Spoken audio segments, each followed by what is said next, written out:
order this meeting for Thursday, March 26th. Mr. Thomas. Yes. Mr. Breeden. Yes. Mr. Boswell. Yes. Mr. Bryant. Yes. Mr. King. Yes. All right, moment of silence.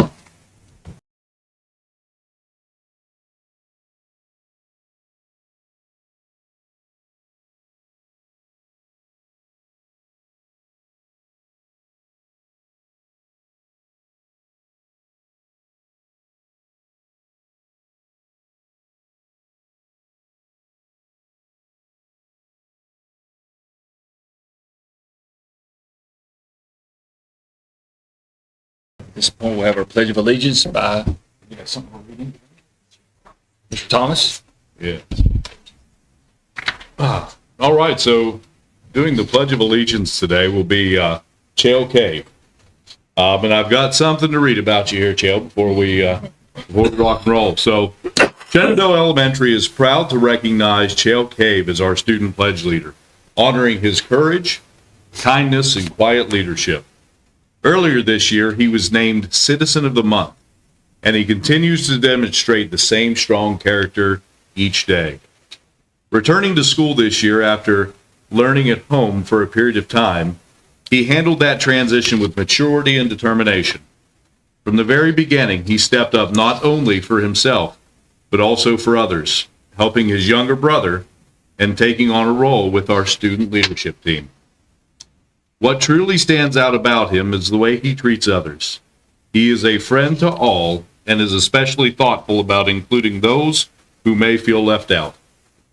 He listens, encourages others, and helps create a positive and welcoming environment in his classroom. His calm presence and kind spirit make a difference to those around him. He is also a hard worker who takes responsibility for his learning and speaks up for what he needs to be successful. That level of self-awareness and perseverance is something to be proud of. He leads in a quiet but powerful way, and we are grateful for the example he sets each day. We are incredibly proud to recognize him as our student pledge leader. All right. Stand. I pledge allegiance to the flag of the United States of America and to the republic for which it stands, one nation, under God, indivisible, with liberty and justice for all. Thank you.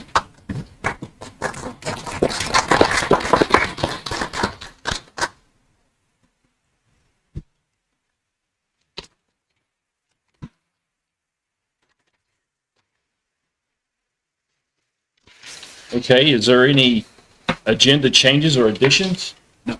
None? Okay. Like to get an approval for the agenda? I make a motion we approve the agenda as presented. Yes. Okay, I got a motion by Mr. Thomas and a second by Mrs. Bryant. Mr. Boswell. Yes. Mr. Thomas. Yes. Mr. Breeden. Yes. Mr. Bryant. Yes. Mr. King. Yes. I'd like to make a motion that we certify what was discussed in closed session, personal section 2.2-3711A1 pertaining to the discussion, consideration, or interviews of prospective candidates for school board employment, assignment, appointment, promotion, performance, demotion, salary, discipline, or resignation of a specific public officers, appointees, or employees of the school board. I second it. We have a motion by Ms. Bryant and a second by Mr. Bodger. Mr. Breeden. Yes. Mr. Thomas. Yes. Mr. Boswell. Yes. Mr. Bryant. Yes. Mr. King. Yes. Okay, citizen comment, we have one person. I've got Ms. Jessica Markowitz. I've got a statement I need to read by for our board and the citizen comment concerning that. Page County School Board welcomes citizen comment during regular meetings. School board members do not respond to public comment during a meeting. All comments should address a matter related to the Page County Public Schools. The school board will not hear public comment that involves an individual student-related matter, the disclosure of which would violate applicable confidentiality requirements. The school board expects that each speaker will be courteous, modeling for our students how one can respectfully agree or disagree with others' views.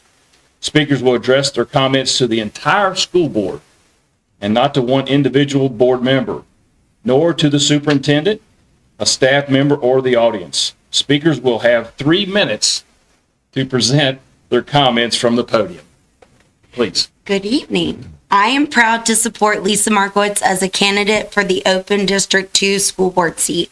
My name is Jessica Markowitz, and in my role as a high school counselor and with over 15 years in public education, I have a deep firsthand understanding of what students and educators in our community need to succeed. Lisa Markowitz brings over 36 years of experience in public health, giving her a deep understanding of the physical, mental, and emotional needs of students and families. As someone who attended Page County Public Schools herself and raised a family who also went through the same system, she has a personal and lasting connection to this community. In addition, her previous service on the Page County Public Schools Health Advisory Board has provided her with valuable insight into the real challenges our students face, both in their health and in their education. She is thoughtful, informed, and truly committed to making decisions that support the well-being and success of all students in our county. Please consider her for this open seat. Thank you. That's a citizen comment. Okay, with the consent agenda, need approval for that. Make a motion to approve the consent agenda. Second. Okay, I got a motion by Ms. Bryan and a second by Mr. Thomas. Mr. Bosch. Yes. Mr. Thomas.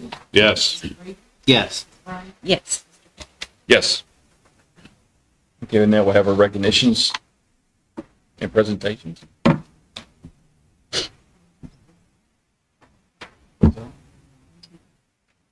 Okay. All right, I've got the volunteer of the month here.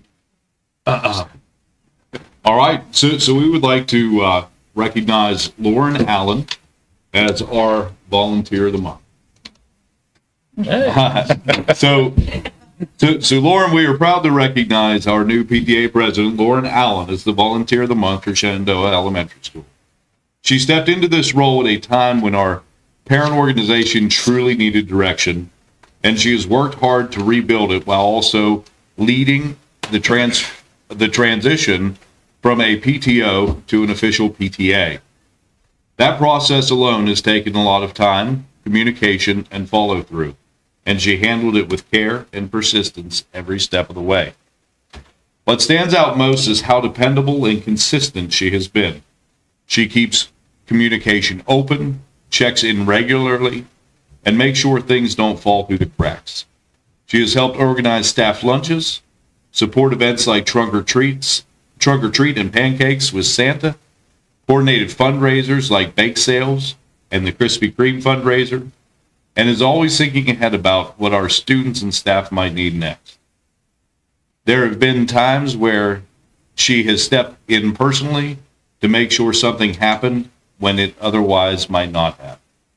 She has also done a great job bringing people together and getting things moving again, from recruiting members to working through things like bylaws, insurance, and the many steps involved in becoming a PTA.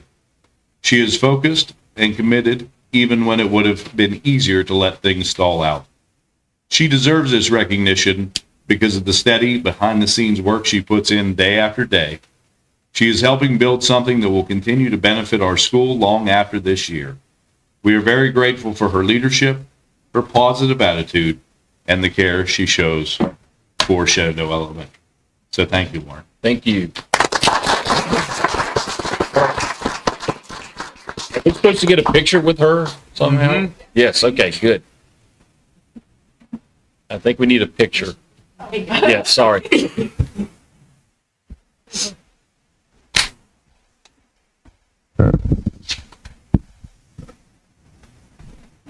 All right, thank you. Next is our secondary model students.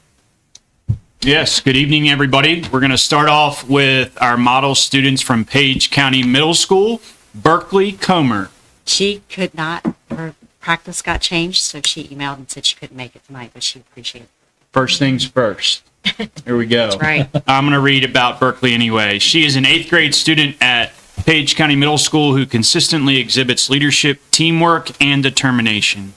She distinguishes herself across her classes by fully embracing the rowing together mindset. Congratulations, Berkeley.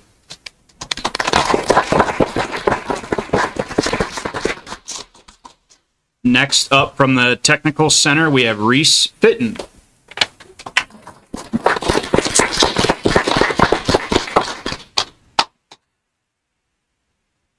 All right. So Reese is an outstanding second-year student in our cosmetology program who consistently demonstrates maturity, professionalism, and kindness.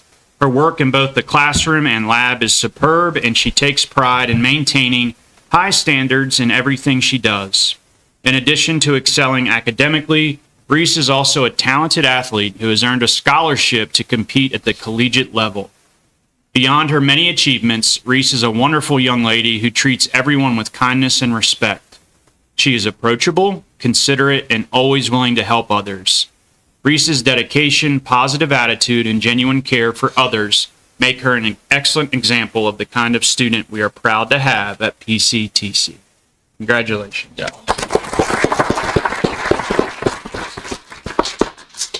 Next up, we have from Luray Middle School, Madeline Kling. Okay, we'll still read about Madeline. Madeline is an amazing student to see in action. She possesses a gentleness that blesses not only those she is with, but even more so with her sister who has challenging needs that require such a gentleness. As a student on campus, she is someone that students gravitate to and who is recognized by many as someone who truly cares and is simply a young lady that is fun to be around. We here at LMS so very much appreciate all she does and for what she does, and although she does much quietly, it goes very much noticed. Next up from Page County High School, we have Trinity Campbell.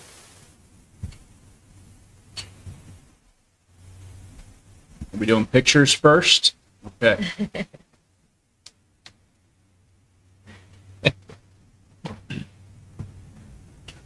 Trinity is always poised and observant at the start of any activity. Trinity then becomes vocal and draws the group together.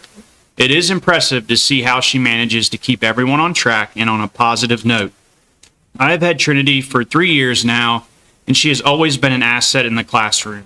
She produces high-quality artwork and is always ready and willing to step up to support me as the teacher or her fellow classmates with any task, large or small.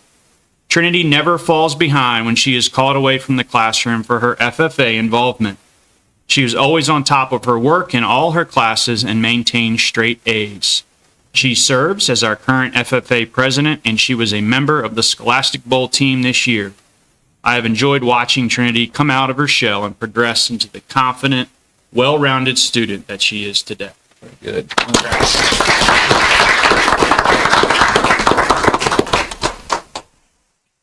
And next up for Luray High School is Mason Gaunt. Did I say that correctly? Okay. Get pictures over here? All right, very good. Yep, thank you, Bridget. Mason represents the very best of our student body through his exceptional character and achievements. Known for his kindness and genuine friendliness, Mason has demonstrated impressive academic growth between his freshman and senior years. His hard work and dedication have earned him academic excellence and recognition.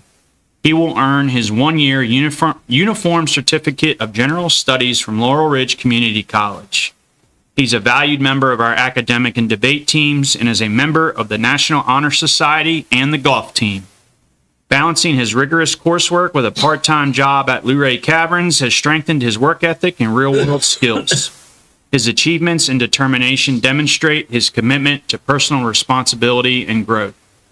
Mason is waiting to hear from Princeton University, but has already been accepted to UVA, his second choice. He plans to... Mason must have wrote this. He plans to pursue a major in economics and hopes to also attend law school. Mason embodies the qualities that make our school community strong: integrity, determination, and kindness. Congratulations, Mason, on being selected to represent the best of the Luray High School student body. Congratulations.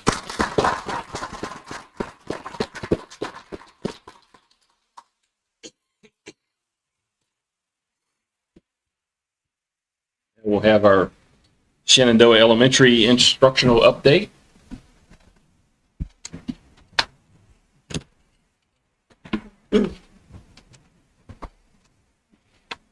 Shoo-wee, that's a hard act to follow. It's exciting. I love it. All right. Well, good evening, members of the board. It is exciting to be back. I promise this year I'm going to try to slow down and not sound quite as excited as I usually am. So, but yeah, we are excited to be here. And of course, the new members that I have not met yet, I am Jody Foltz. I'm the principal at Shenandoah Elementary. Joining me tonight is Jennifer Whitewell, assistant principal.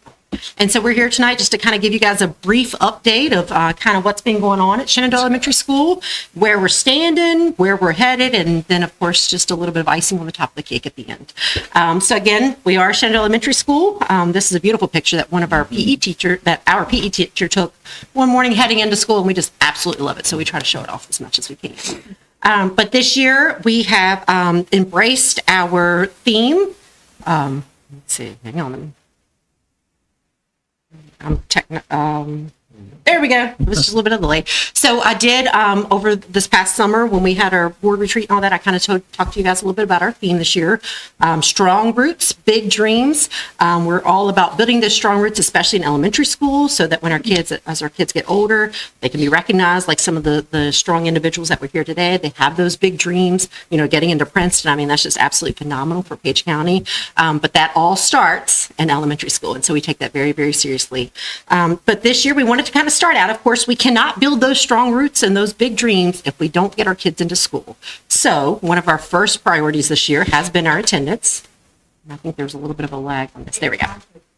You don't want to? Okay. Thank you. All right, so our attendance rate has constantly been going up the last 3 years, and I believe that it plays a role in how that we have worked with our stakeholders, our parents, and working with Kim Burton to help us get those numbers in. We are very strong on our attendance most days. We're in the 90s. We have very few students, unless we have a big sickness that comes through, that we really do build on a family relationship and building that connection with our families so that they know that they're supported in our building. And I would just like to tag, too, that Ms. Weichel has worked very closely with our secretary even. And when we find those families that are struggling to get their kids to school, it's more of a conversation about what can we do to kind of help address some of those barriers. And there's a variety of different things from medical needs to, family situations. So we do the best we can to provide those resources so that we can make sure we get them in the door. Step number one. Then, of course, after that, then we want to look at our academics. One of the biggest gains for Shenandoah Elementary over the past couple of years has just been our science performance. This is what you're looking at now is our students' SOL scores in science over the past 3 years. And as you look, 2022, the light blue on the left is our school scores, and I apologize, the numbers, I hope you guys can see where you're at. The middle blue is our division average, and then the orange is the state average. So you can notice in 2022, I remember standing up, I think that was the first year I actually gave an instructional update, and I'm like, okay, this is really bad, but we're gonna do good this year. Then we pop back the next year, we have an 84, we got a new teacher in there, she is just absolutely phenomenal, really working really, really strong with her kids, so she really aimed high that year. Very, very similar last year at 81%, still well above the division and the state averages in our science performance. Now, if you look at our social studies and Virginia studies for fourth grade, we've stayed pretty consistent with that, even with the new teacher that we acquired the position last year. We still stayed within above the state and division levels.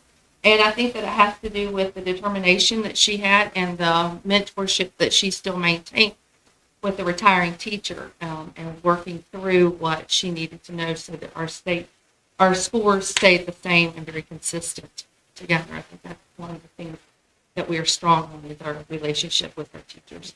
So kind of speaking to what Ms. Weichel said, in 2022 and 2023 school years, we had a very veteran teacher. She retired last year, but it's been amazing because we actually had another fourth grade teacher that then transitioned from teaching reading to teaching Virginia studies. She's picked up and she has just ran with it, and she's doing a really, really nice job as well. So kudos to her for that. Again, well above the division and the state averages on that.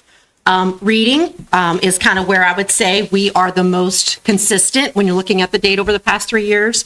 Again, you can look school, division, state, very, very similar, 71, 73, 72. Projecting it out, I would say I expect it to be very, very similar again this year. To me, reading, and I was a reading teacher before I was a principal, reading is one of those things that the actual content itself does not change a lot as you go through. It's more the rigor and the depth of the reading. So they're not necessarily learning those reading skills. They're learning how to do more deep diving for it. So my personal opinion is you don't see huge changes in that all of a sudden, kind of like you do Virginia studies, science, where it's more recall facts and things like that. So I'm very satisfied with where we are in reading right now. Now, as we look at our math scores have also stayed very consistent through over the last 3 years. We're in the 70s. We did dip a little last year at 71. Our scores are consistent. We have worked on some of those things as we looked at our data, why it dipped, and that's just changed from year to year. But we have looked at some of those things to incorporate more. Now, here's the tricky part. So far, I have showed you guys where our students have scored with their SOL pass rates. In elementary, it's always been they get a 400, they pass, we're good. That's what all of our school frameworks have always been about. I know Ms. Hamill's made presentations to you guys. This year, they changed all of our school framework. Kind of threw me for a little bit of a loop in December when we got those, because as you know, Shenandoah Elementary was identified as being in school improvement. When I seen that, I thought, what in the world are you talking about? I mean, all of our kids are right where they need to be or better. Here's where we ran into our problem. So we've done a lot of deep diving. So proficiency is only part of the problem under this new framework. They're also taking into consideration the growth of our students.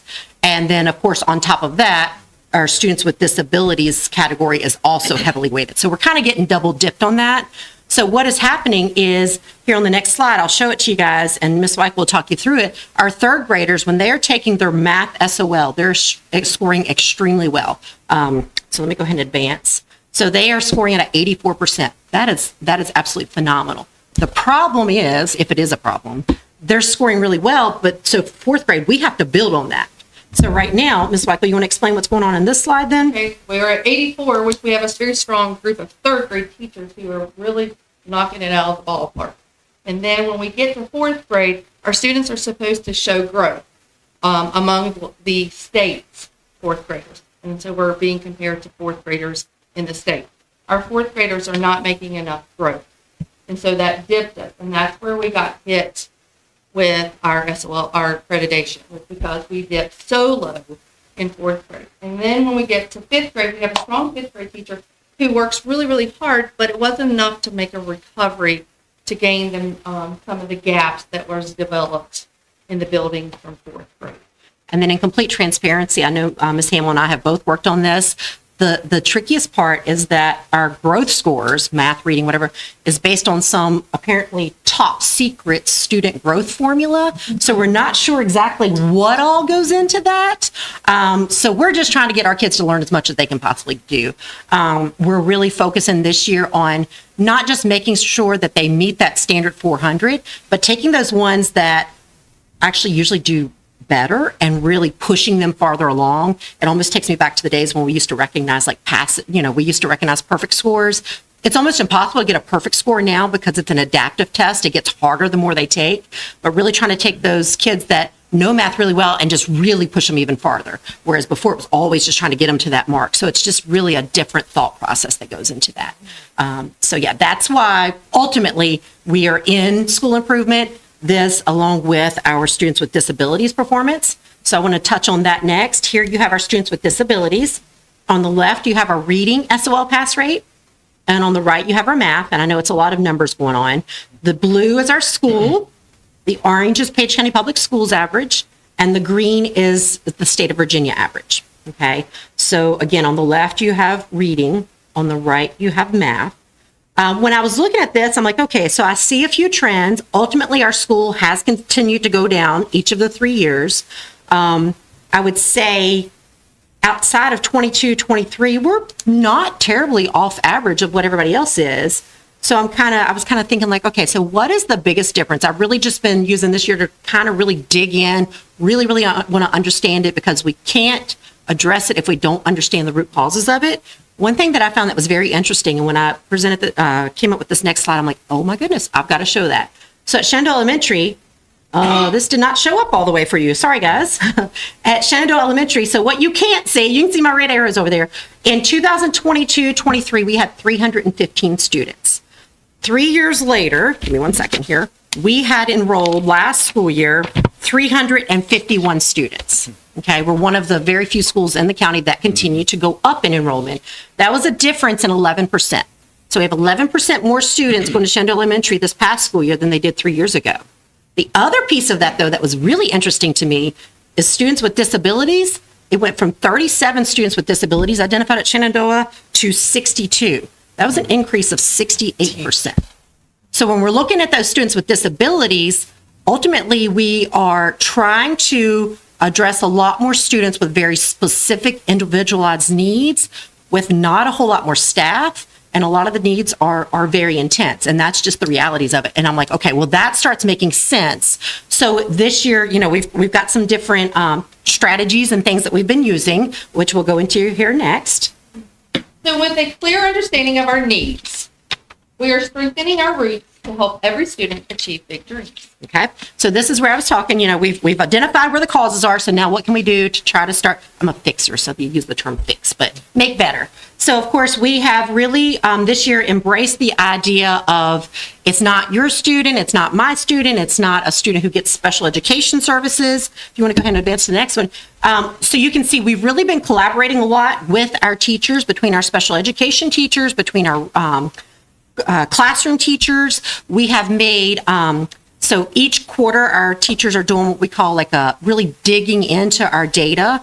As a school, we have found that our biggest weaknesses are in vocabulary and word problems. So we have made those school-wide approaches, initiatives to where we are addressing this. We're putting that math vocabulary everywhere.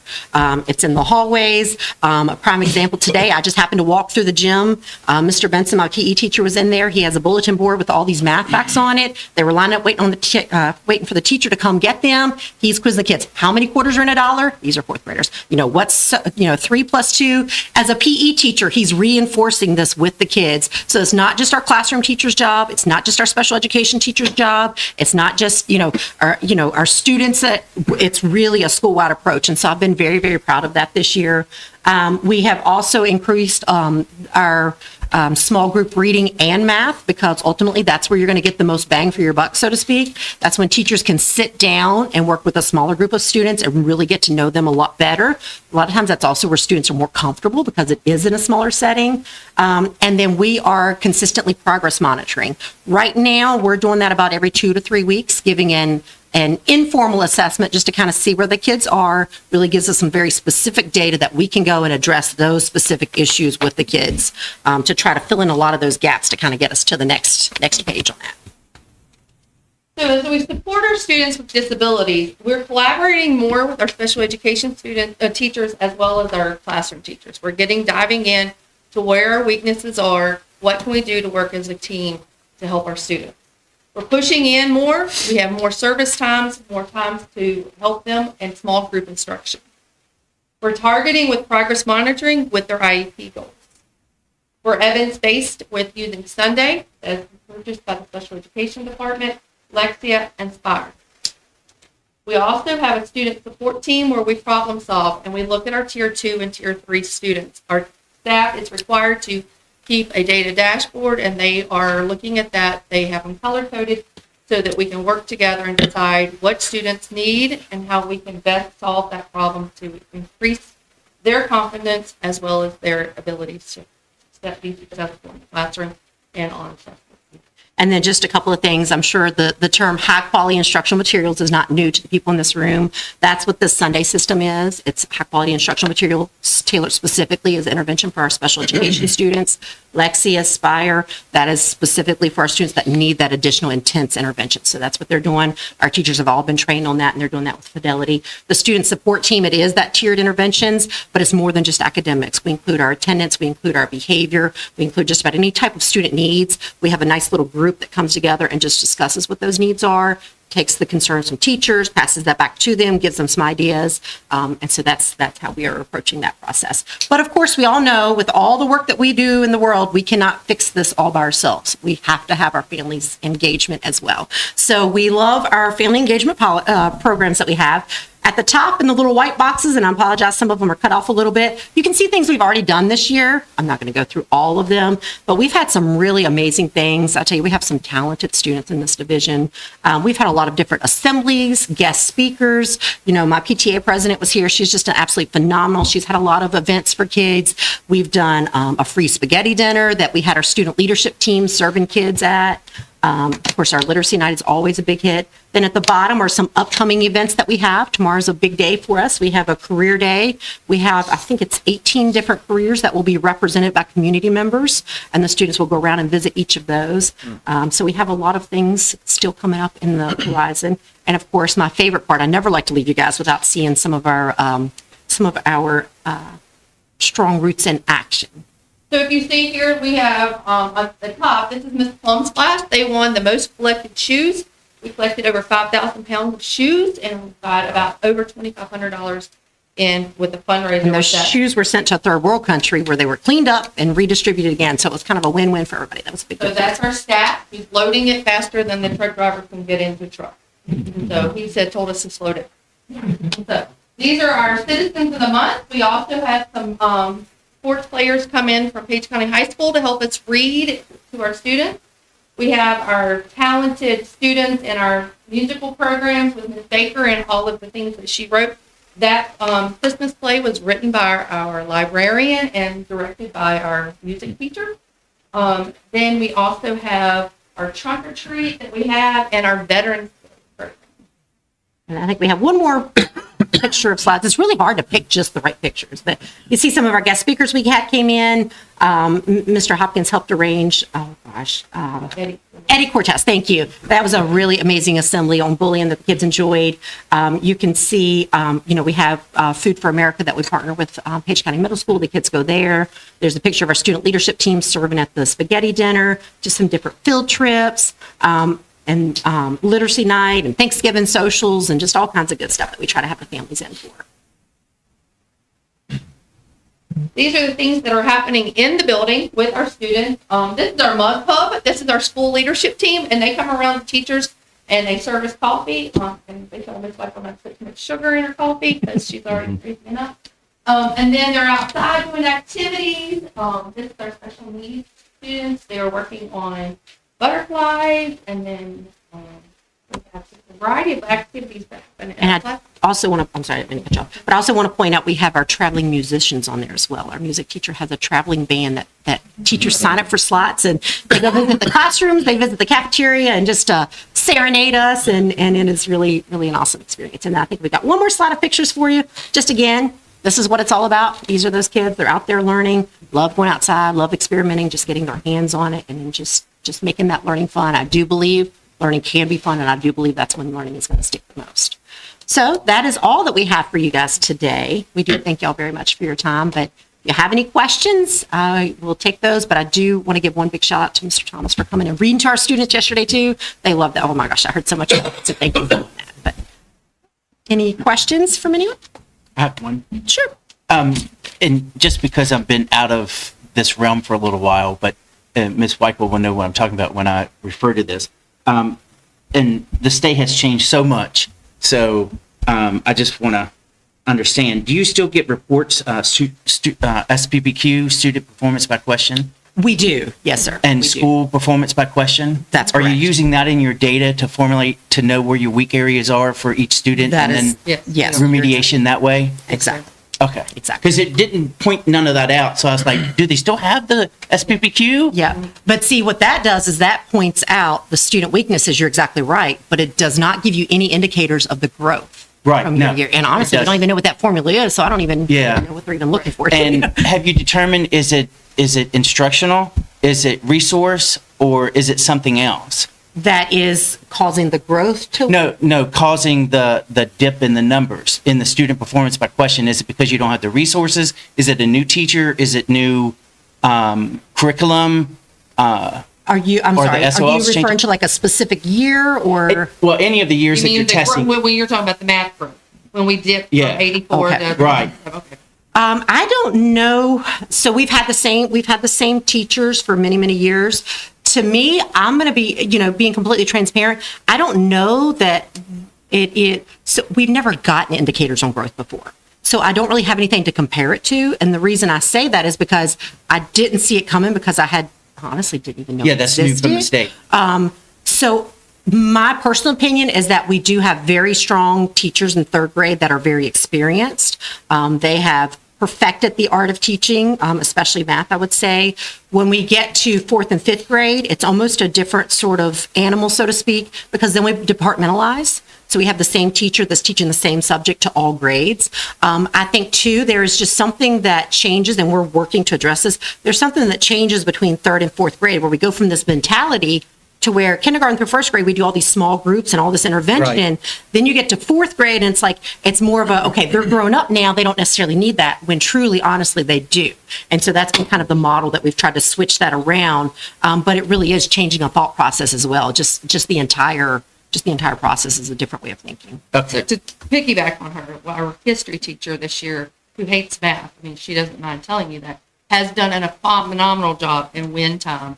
And she's found games to try to get those students in fourth grade who have weaknesses during win time to help them, because she's figured out, just by talking with them, they did have some of the basic skills that they need. And if I'm a former math teacher in fourth grade, and it is a building block. It's a big growth in the type of questions that they ask and the style of questions that they ask to go from third to fourth.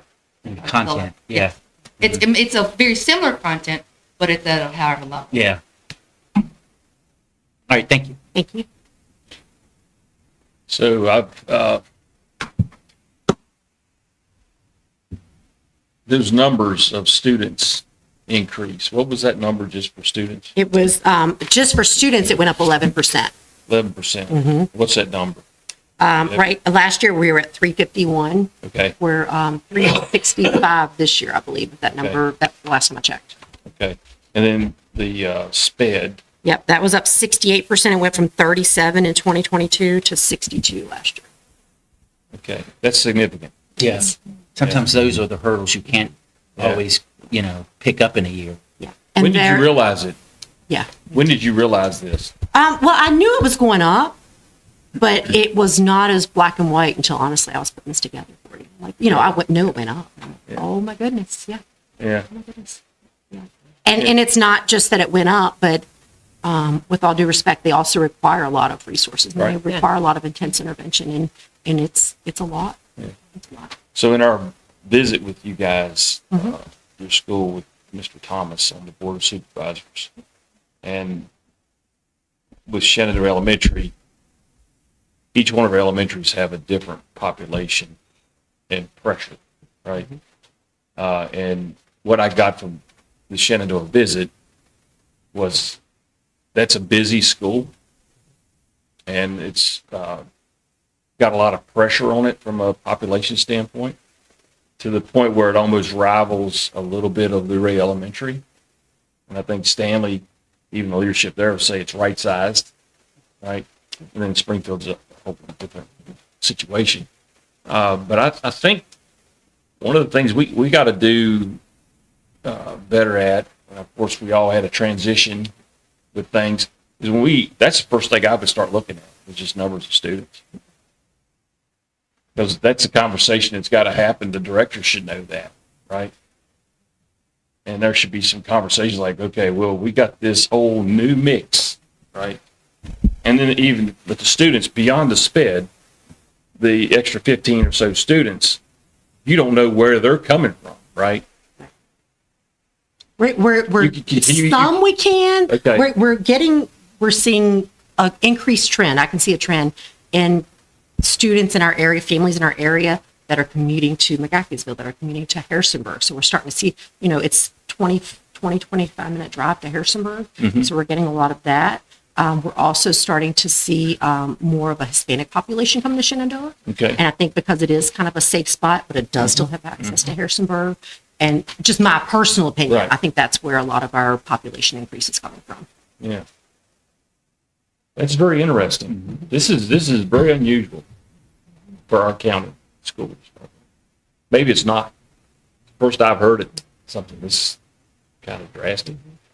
So next year, You know, it's all that right sizing conversations that we have, you know, it's, even in the schools, how we right size the district. You know, we got that information now. We should be able to really do some hard choices on how we're going to move forward with these things. But, good presentation. It's good that your numbers stayed where they were. I mean, that's kind of what but I don't think you're happy with that.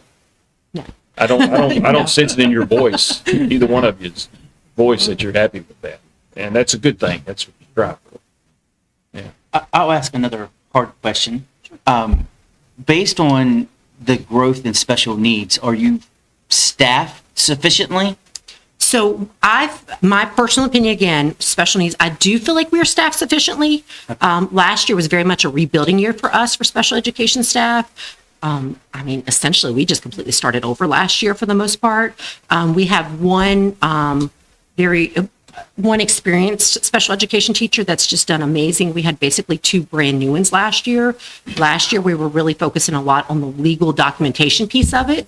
This year, they've got that under the belt. We've really been focusing on the instructional piece of it. But I mean, it's that the special education world is just so comprehensive. I mean, you have to take a bite at a time and try to get there. Yes, it's a lot of I's and T's to cross and dot. It Yes. is. So I'm feeling good about the direction we're heading in. I really am. Okay. But it does take time. Okay. It helps if they stay. Absolutely. Yes. Yeah. So we try to keep them happy. So that could be one of the issues with some of the dips too, is because of new teachers. I tend to see that as a trend in other places, where when you get a high turnover in special ed teachers, then your numbers are dropping in those areas because they've got to learn the school system. They know special ed because of course they're coming into it, unless they're brand new and coming out of college. And those, you know, they're fighting, remembering what they were taught, remembering the law, and trying to differentiate instruction. So it's a lot the first year. Yes. And it's still a lot in their second year. Probably about 5th year, you got it all down. And then until the state changes. Yeah. Exactly. Yeah. Read your mind. Yes. So what just information for a new student coming in? Sure. What information do you have when they come to you from another area, or they've moved to this area from the previous school division that they were in? What information do we have? So there's usually a records release that gets sent to the other school. They send us their school record. Honestly, it's usually fairly minimal. We will get, you know, all their medical entrance stuff. We usually will get copies of the report cards. And then if they have special education services, they get those. We'll get a copy of that. Okay. And then, of course, any type of legal paperwork that comes. Their SOLs, isn't that done by state SIF and it comes into our system? They don't have to provide that. You can look that up. Exactly. Just as soon as the transfer is done. We have had a couple of times, I feel like it's getting better. We will actually have school systems that'll reach out to us. We had 2 or 3 meetings this past summer with incoming students that could possibly be a little more challenging. And so their administrator contacted us. We sat down and had a meeting, and that helps a lot so that you kind of know what the student is when they walk in. But Personally, I would do that with every student. I would be calling that former admin on that school and just ask them, get the lay of the That land a happens little bit, right? Yep. Yeah. Especially when they transfer in the middle of the year. Yes. Yes. Wow. And if they're coming in with some kind of special need, Correct. Correct. you know, find out some tricks at what works and what doesn't work. So you don't have to relearn those battles. Exactly. Wow. All right. Challenges. Thank you for all you do. Absolutely. Thank you. Thank y'all for your time. Appreciate it. Thank you. All right, we're going to move to informational items. And first one is the review of the minutes of February 2026. Are there any comments about Yes, that review? I have something. We need to take a look at the regular meeting of February 12th, the special meeting of February 17th, and the regular meeting of February 26th of board members present, because there's some are missing. And board comments on February 26th regular meeting. Mr. Reed, do you mind going over those dates again? February 12th regular, February 17th special, February 26th regular. So basically it's all of them except for February 10th, Right. the very first one that I know. Okay.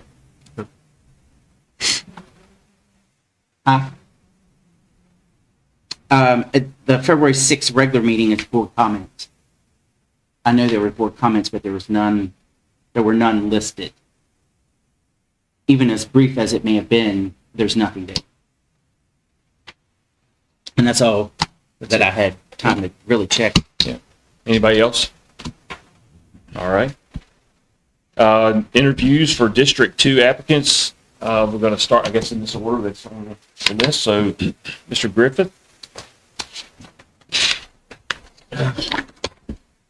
Mr. Griffith, if you want to introduce yourself and kind of give a background to what you bring, or what you want to express to us at least. Then we have about 5 questions for you. Okay, all right. Yeah, so John Griffith, I live in Luray here. I'm born and raised here, so I've lived in District 2, and I've been there my whole life. So I think I moved about 100 feet from where I grew up, so haven't gone very far. 100 feet. Got 2 kids, a son and a daughter. My son's in high school. I just started high school, and my daughter's just started middle school. So, you know, they keep me busy. So, like I said, I grew up here, so I graduated from Luray High School. Went to Lord Fairfax, got an associate degree there, and then graduated from Eastern Mennonite University with a major in management and organizational development. So, then currently I'm working at Harrisonburg Electric Commission in Harrisonburg for the city, and JMU, the power company. So I do safety and training there for OSHA training, and then functional training for our linemen and our other employees there. So before that, I worked at DuPont in Front Royal for almost 14 years. I did safety and training there as well.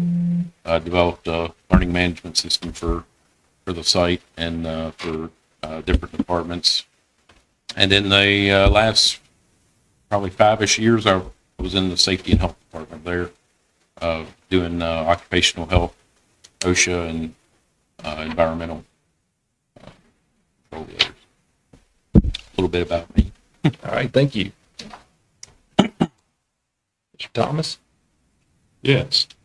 So, welcome, John.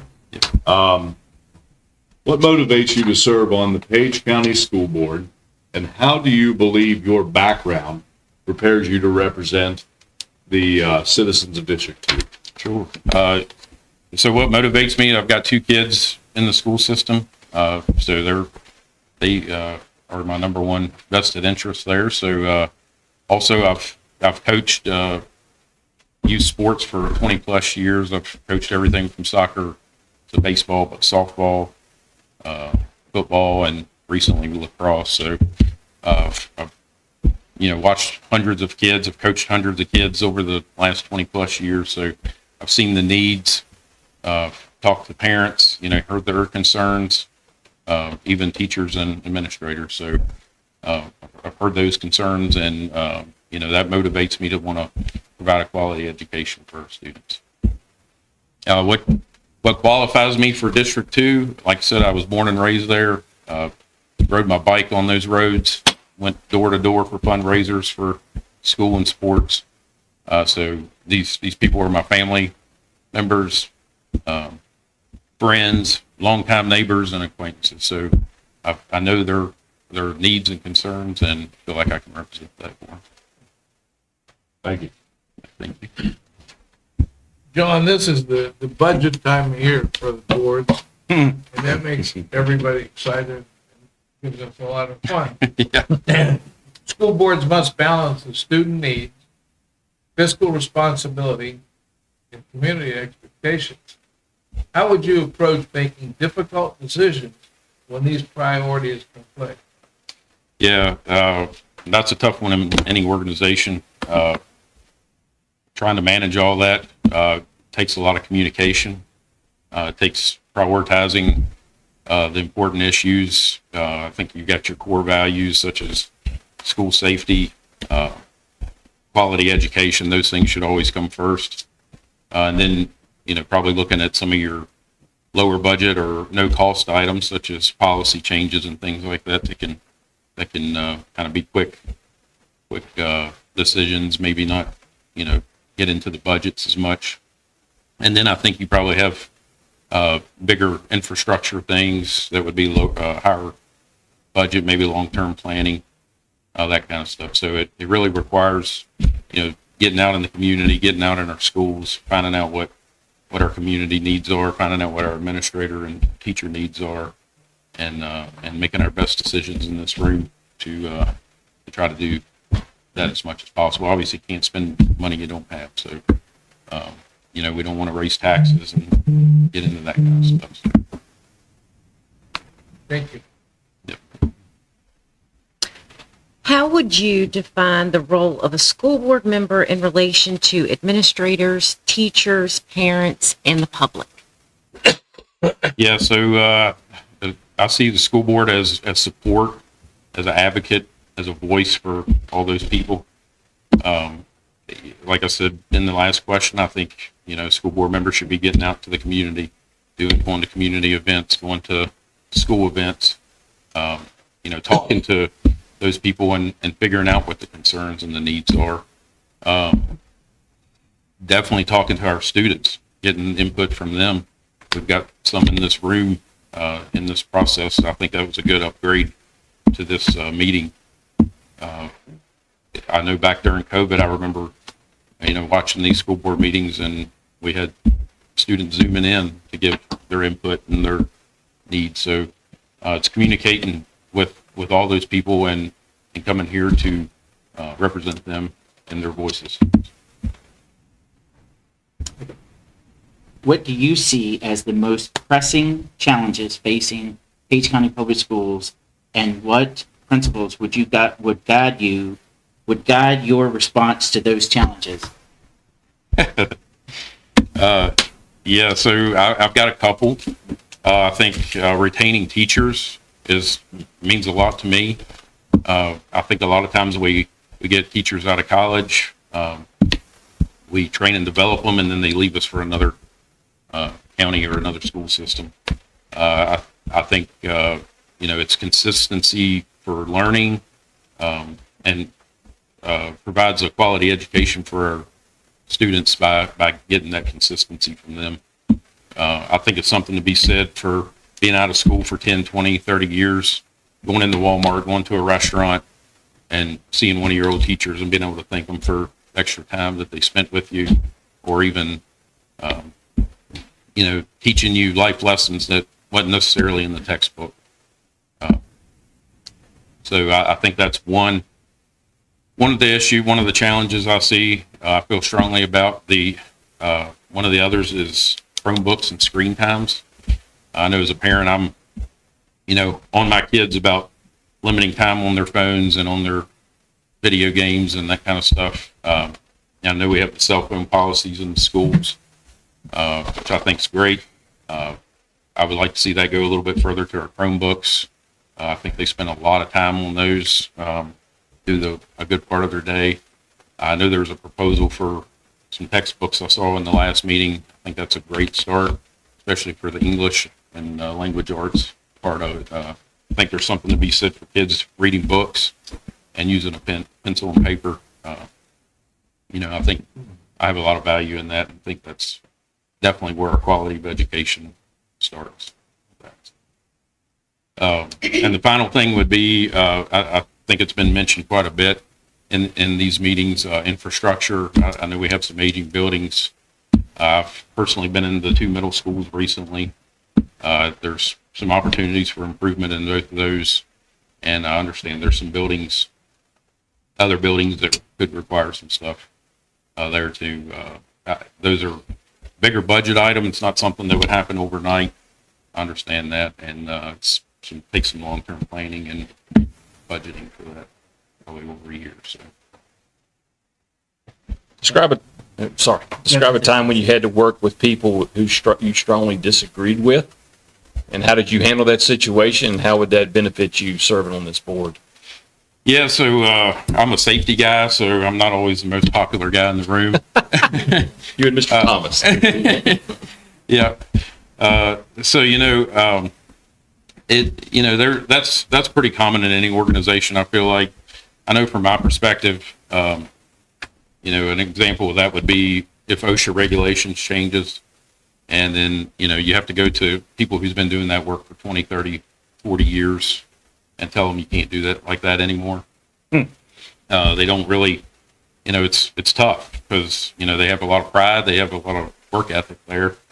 And, so you really got to sit down, communicate with them and kind of get to the bottom of why they feel the way they do, see where the emotion's coming from. And most of the time, I feel like it's pride in their job and work ethic. So that usually opens the door for me to be able to explain my side of it as, OSHA usually changes regulations because, numerous people have been hurt or even worse. And also from a safety person's perspective, my job is to make sure they go home to their families the same way they come to work that day. And that's, safe and healthy. So usually once I have that conversation, usually we can come to common ground. There's mutual respect.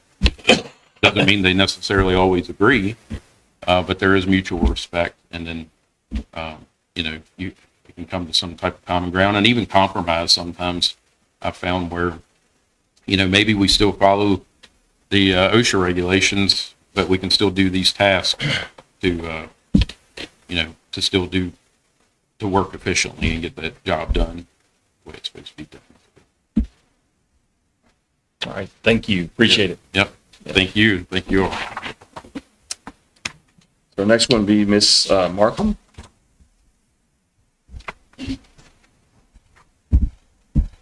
Good evening. My name is Karen Markham. Before I begin, I have two written comments. Is this something that I should give to you? The people couldn't be here, so they have written it. That's something I should just hand to. Well, it's they should have been submitted Oh, for citizen comments. okay. Yeah. Thank you. I didn't know that. My name is Karen Markham. I have lived in Page County for the last 4 years. I lived in Prince William County for many years. When I graduated from Prince William County Public Schools, I went to work at the age of 18 for the District of Columbia, the Department of Vocational Rehabilitation. I worked there with that department for 26 and a half years before I retired at the age of 45. I early retired. Then I went to work briefly for Manassas Park City Public Schools. I served as a bus aide, one position of bus aide, cafeteria worker, office manager for a brief period of time. And then I went to work for Manassas City Public Schools for 9 years. I retired from there, and then I went back under contract for a year to work with my boss.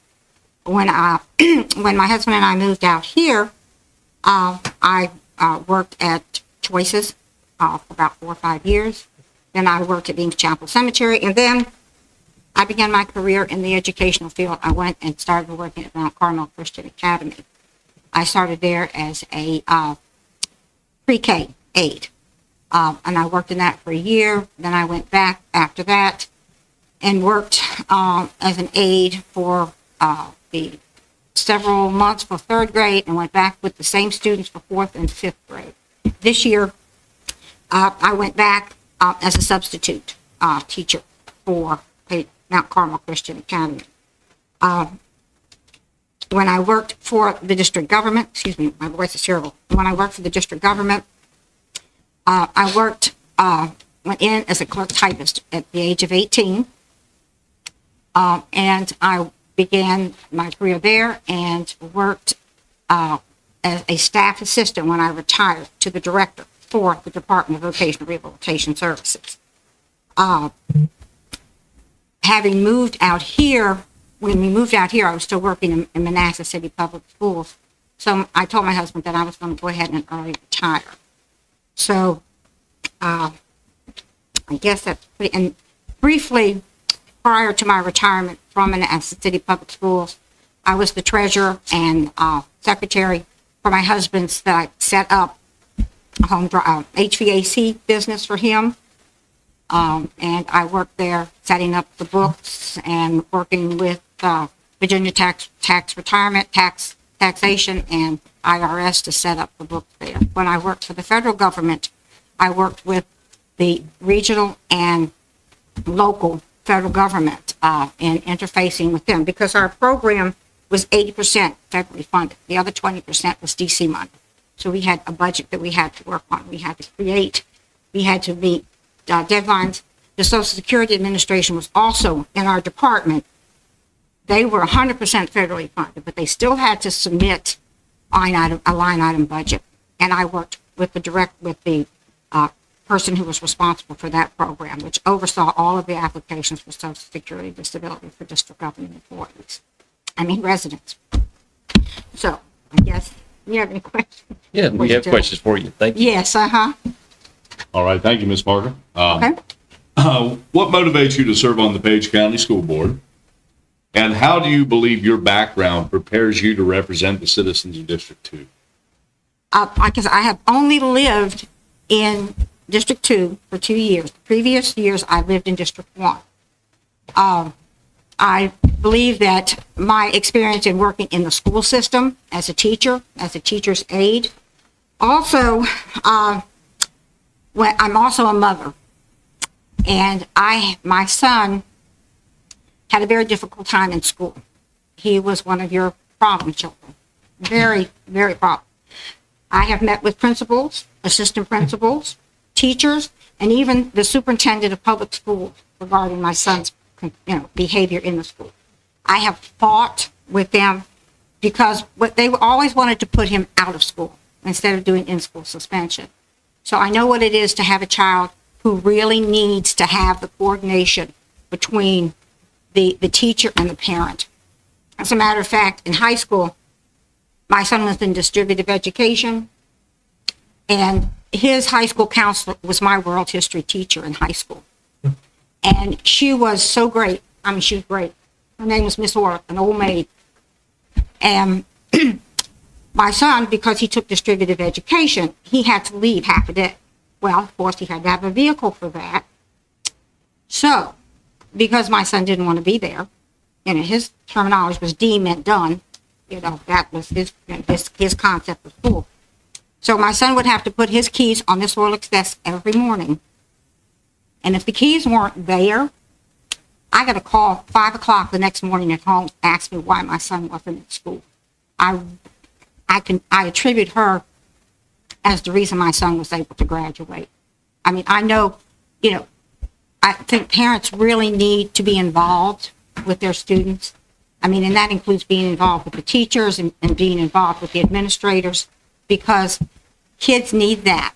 I find even at Mount Carmel Christian Academy, so often a parent brings the child and then thinks the teacher's going to do everything.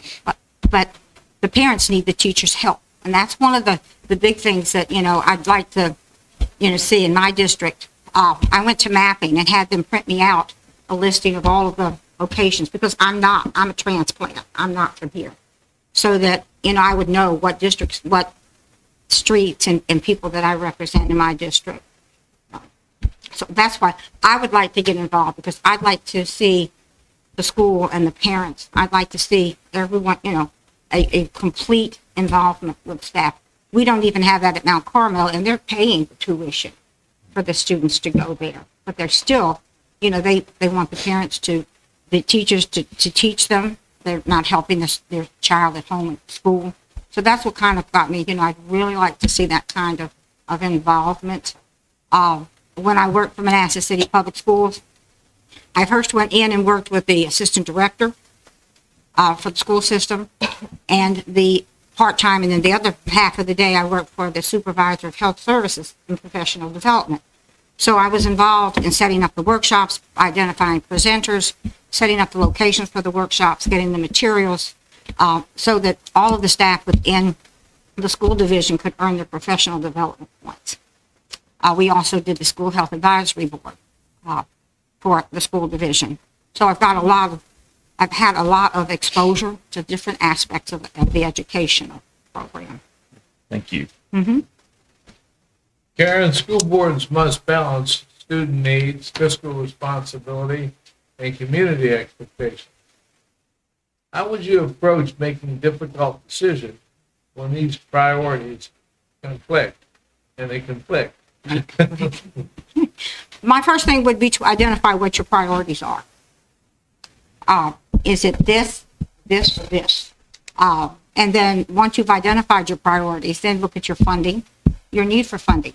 See whether or not there's a possibility to identify different methods for people within the community to generate any kind of activity that would assist the school system in providing money to the school division.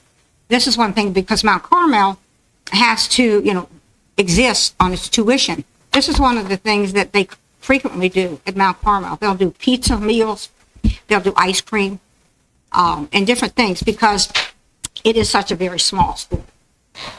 They have some parents who are very active with the athletic department who go out here and will, do different sales and different things. They have the automobile out there that generates, believe it or not, it generated thousands of dollars last year. And that money was used to purchase athletic equipment for the school. So I think one of the best things is to get the community involved, because if the community is involved, then they can't complain that you're doing something, that you haven't, talked to them about or tried to work with them for. But I think community involvement is a real asset that needs to be looked at. Thank you. Thank you. How do you define the role of a school board member in relation to administrators, teachers, parents, and the public? Okay, I didn't hear you, Renee. Go ahead. How do you define the role of a school board member in relation to administrators, teachers, parents, and the public? I think that there needs to be an open door between the board, the teachers, the principals, and the parents. I think that your parents need to, speak with your school administrators, that the school administrators need to be bring those concerns or interests to the board and let the board be aware of what the parents are interested in, what the parents have concerns about, so that the board can address those concerns or even possibly develop the interests of the community or the parents. Thank you. What do you see as the most pressing challenges facing Page County Public Schools, and what principles would guide your response to those challenges? Can you repeat that for me there? Yep.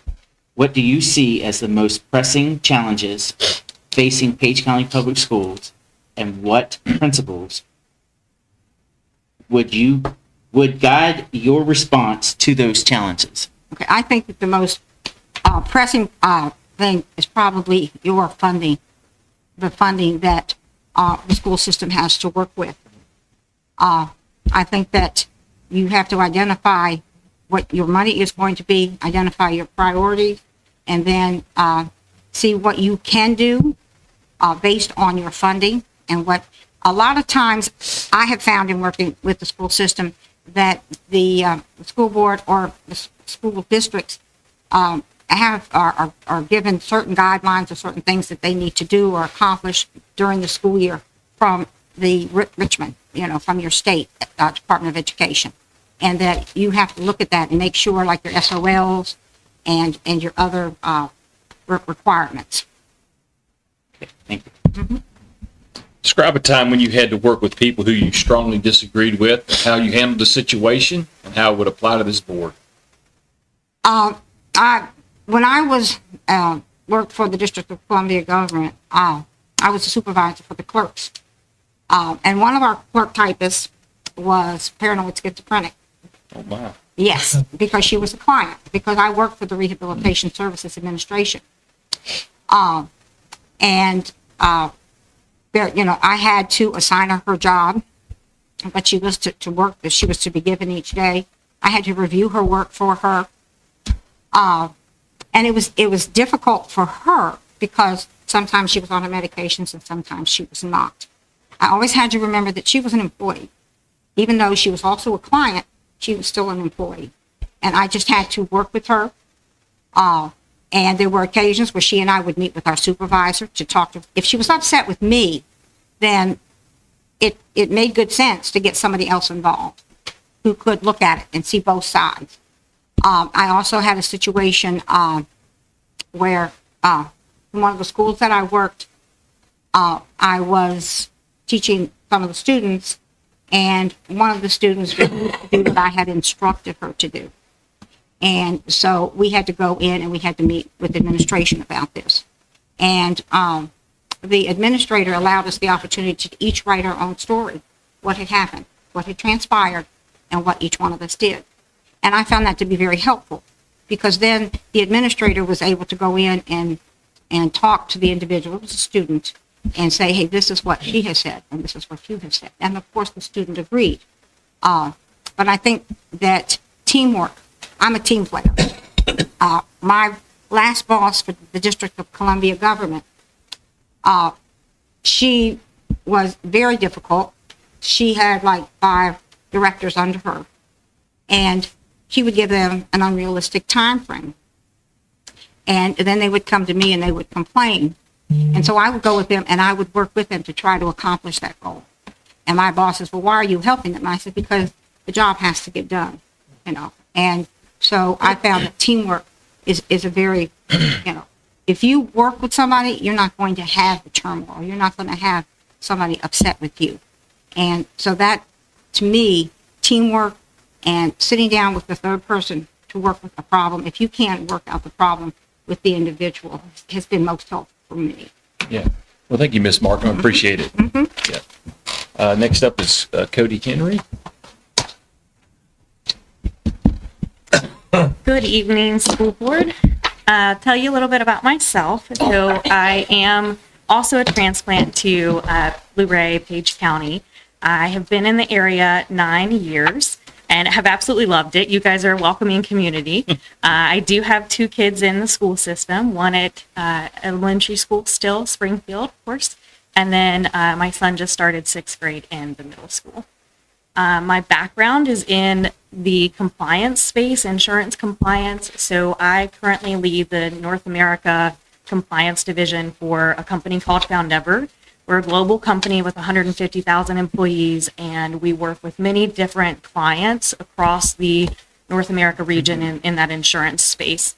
So everybody comes with their own regulations, their own needs and things that we get to balance out and make sure that we're taking care of that variety of requirements.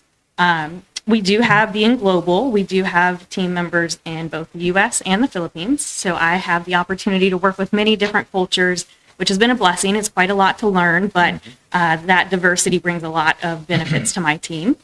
I sit on another board right now, a association called SILA. It stands for Securities and Insurance Licensing Association. I am currently the sponsorship and fundraising chair on that board. I have been there for 2 years. Now I'm going into my 2nd year. The first year I was able to increase our sponsorship rate by 5%, which is a big deal to a nonprofit organization. And then this year we're actually bringing in many new fundraising opportunities to help our budgets. One of these that I'm most excited about is logo attire. Everybody likes a good logo item. So we have an annual conference that we're going to be selling logoed items at this year, which of course is new fundraising items. So that is a little bit about my history and what brings me to you guys today. All right. Thank you. All right. Thank you, Ms. Henry. To start out, what motivates you to serve on the Page County School Board, and how do you believe your background prepares you to represent the citizens of the district? Yes, so it's certainly my kids, right? Everything we do as parents is for our children. And that is something that I have seen many things within our school system in my few years that are great opportunities that have benefited my children and then benefited, of course, the educators that we've gotten to work with at both schools, even in the short time at the middle school. So I'm excited to have that opportunity to support them. The role of the school board, I know I'm getting a little ahead in my questions, but that's one of the things we do, right, as a school board is support our educators. I'm excited at the opportunity to be part of ensuring that they get the support that they need and our children are successful through those discussions. And my qualifications, insurance compliance certainly is quite different than the educating space. However, as a leader amongst leadership within my company. It's something that you have to influence folks around you to make sure that we're making the best joint decision. So I think some of those experiences that I bring to the table qualified me for the role. Thank you. Okay. School boards must balance student needs, fiscal responsibility, and community expectations. How would you approach making difficult decisions when these priorities are play?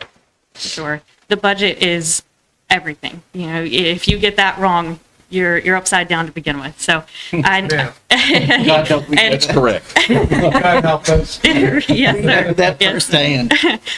Quarter one is always a really big season for budgets, right? And I believe quarter four is as well. You're going into a planning season at that point. So in your quarter one budgets, it's making sure that, as you mentioned, the priorities, what do our children need, right? That's what we're here for, is empower them, engage with them, and making sure that they become first.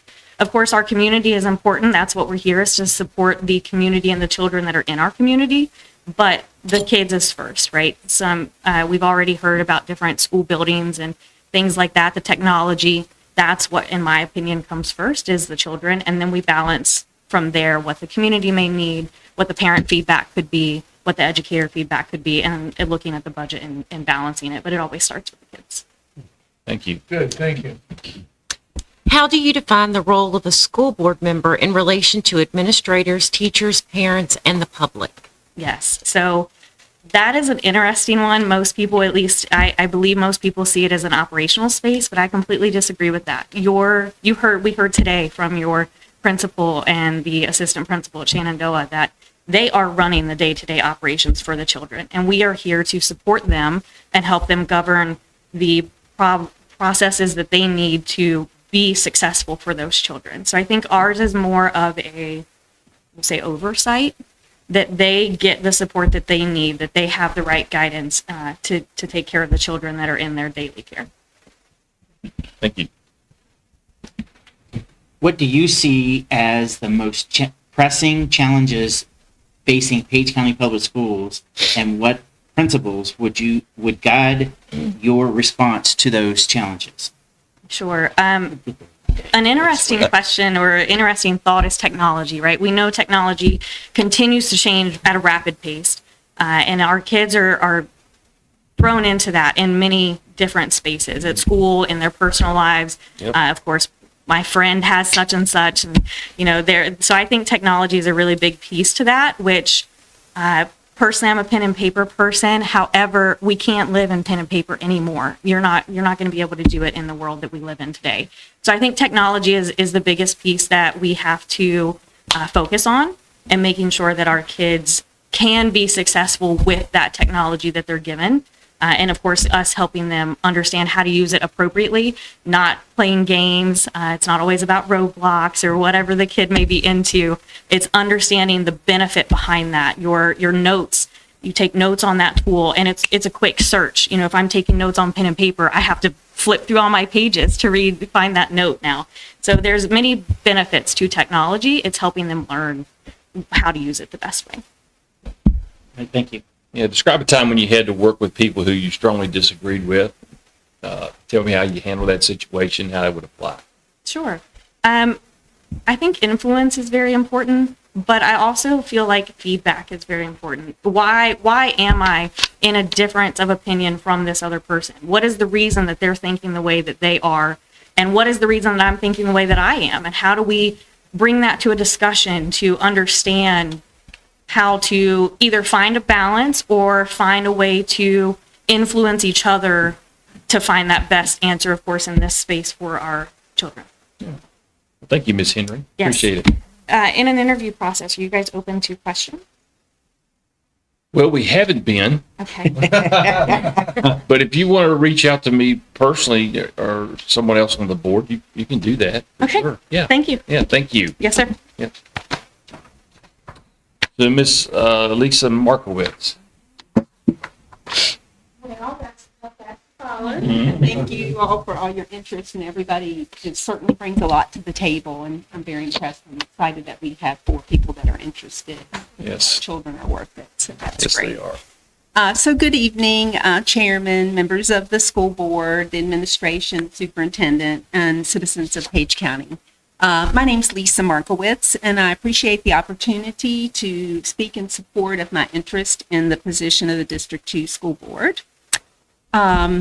I don't want to tell my age or anything, but I've been in healthcare for 44 years, but I'm going to focus on what I think has prepared me for the District 2 School Board position. So I've spent over 36 years in public health, and I currently work for the Virginia Department of Health as a family nurse practitioner, serving the counties of Page, Warren, Shenandoah, Clark, and Frederick, and the city of Winchester.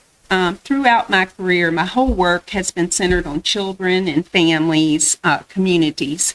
And in that time, I've seen how student health, mental well-being, and family stability and the attendance directly shapes the learning and long-term success of our students. So those issues are especially important in rural communities like ours. Earlier in my career, I served as a lead clinician at the James Madison University Child Development Clinic, and there I worked with a multidisciplinary team, which included a social worker, a psychologist, the Virginia Department of Education school specialist, and a developmental pediatrician, and myself as the lead clinician. That experience, I felt like, strengthened my understanding of how early identification, coordinated care, and strong school partnerships can change a child's trajectory. For 10 years, I served on the Page County School Health Advisory Board, and for 4 years, I provided the same service for Manassas City Public Schools. Those roles gave me a clear understanding of school board governance and the importance of data-informed policy, and the value of strong collaboration with staff, families, and community partners.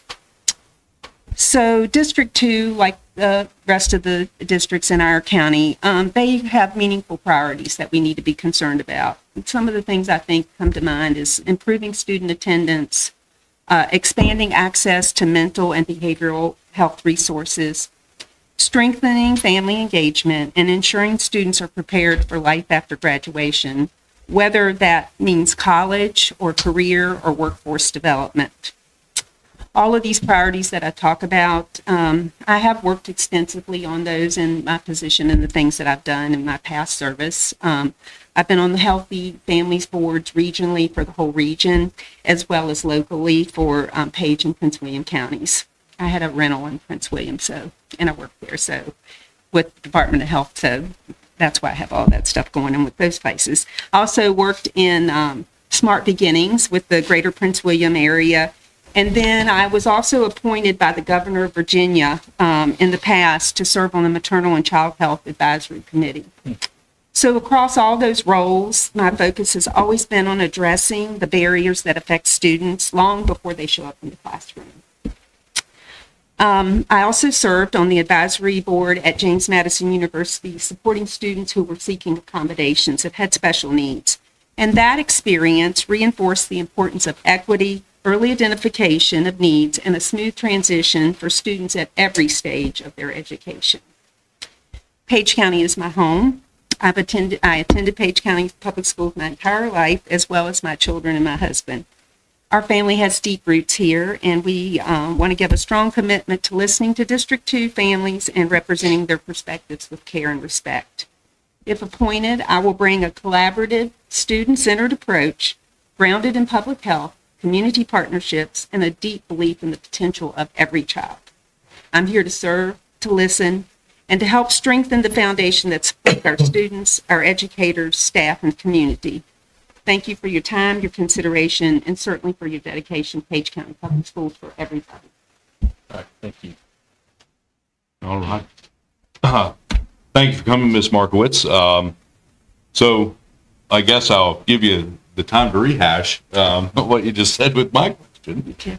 What motivates you to serve on the Page County School Board, and how do you believe your background prepares you to represent the citizens of District 2?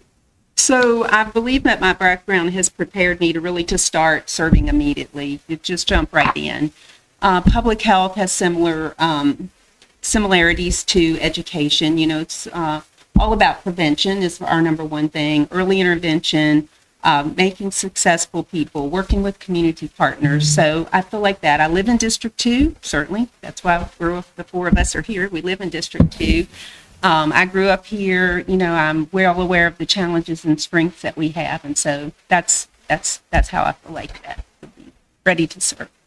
Thank you. Okay. Lisa, the school boards must balance student needs, fiscal responsibility, and community expectations. How would you approach making difficult decisions when these priorities conflict?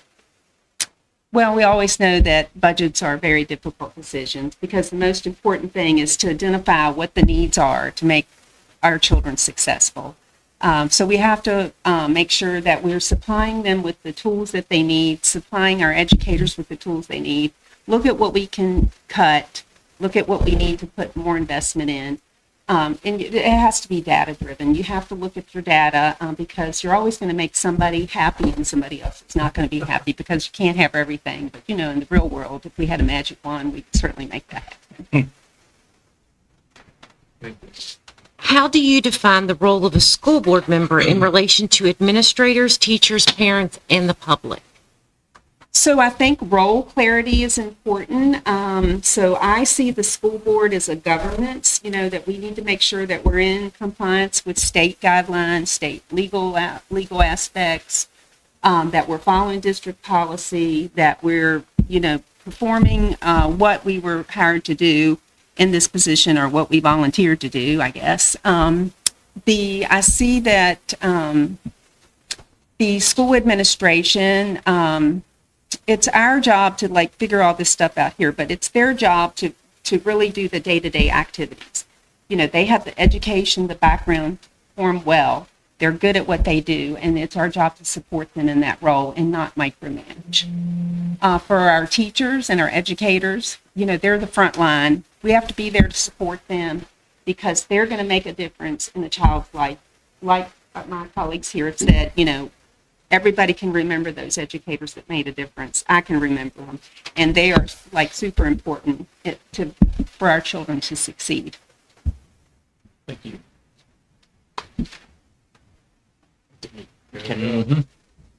I swear I'll get this question right one day.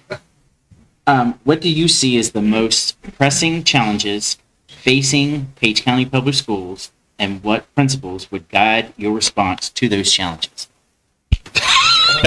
So I agree with everything everybody said so far. I think, you know, we look at like the SOLs and the scores and we want our children to succeed. We don't want to burden them down with, you know, things that are going to depress them and that kind of thing. But we do know that that's something that they have to perform at. But we have to improve school attendance, you know, on all levels, you know, whether it's elementary, middle, or high school. We want those kids in there to learn, you know, from the best of the best with our educators.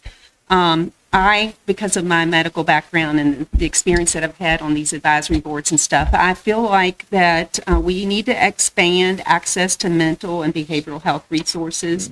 That's as a group. It's not something just the board does. So, you know, I feel like my experience in the past is, you know, I know what those resources are. I know where the gaps are.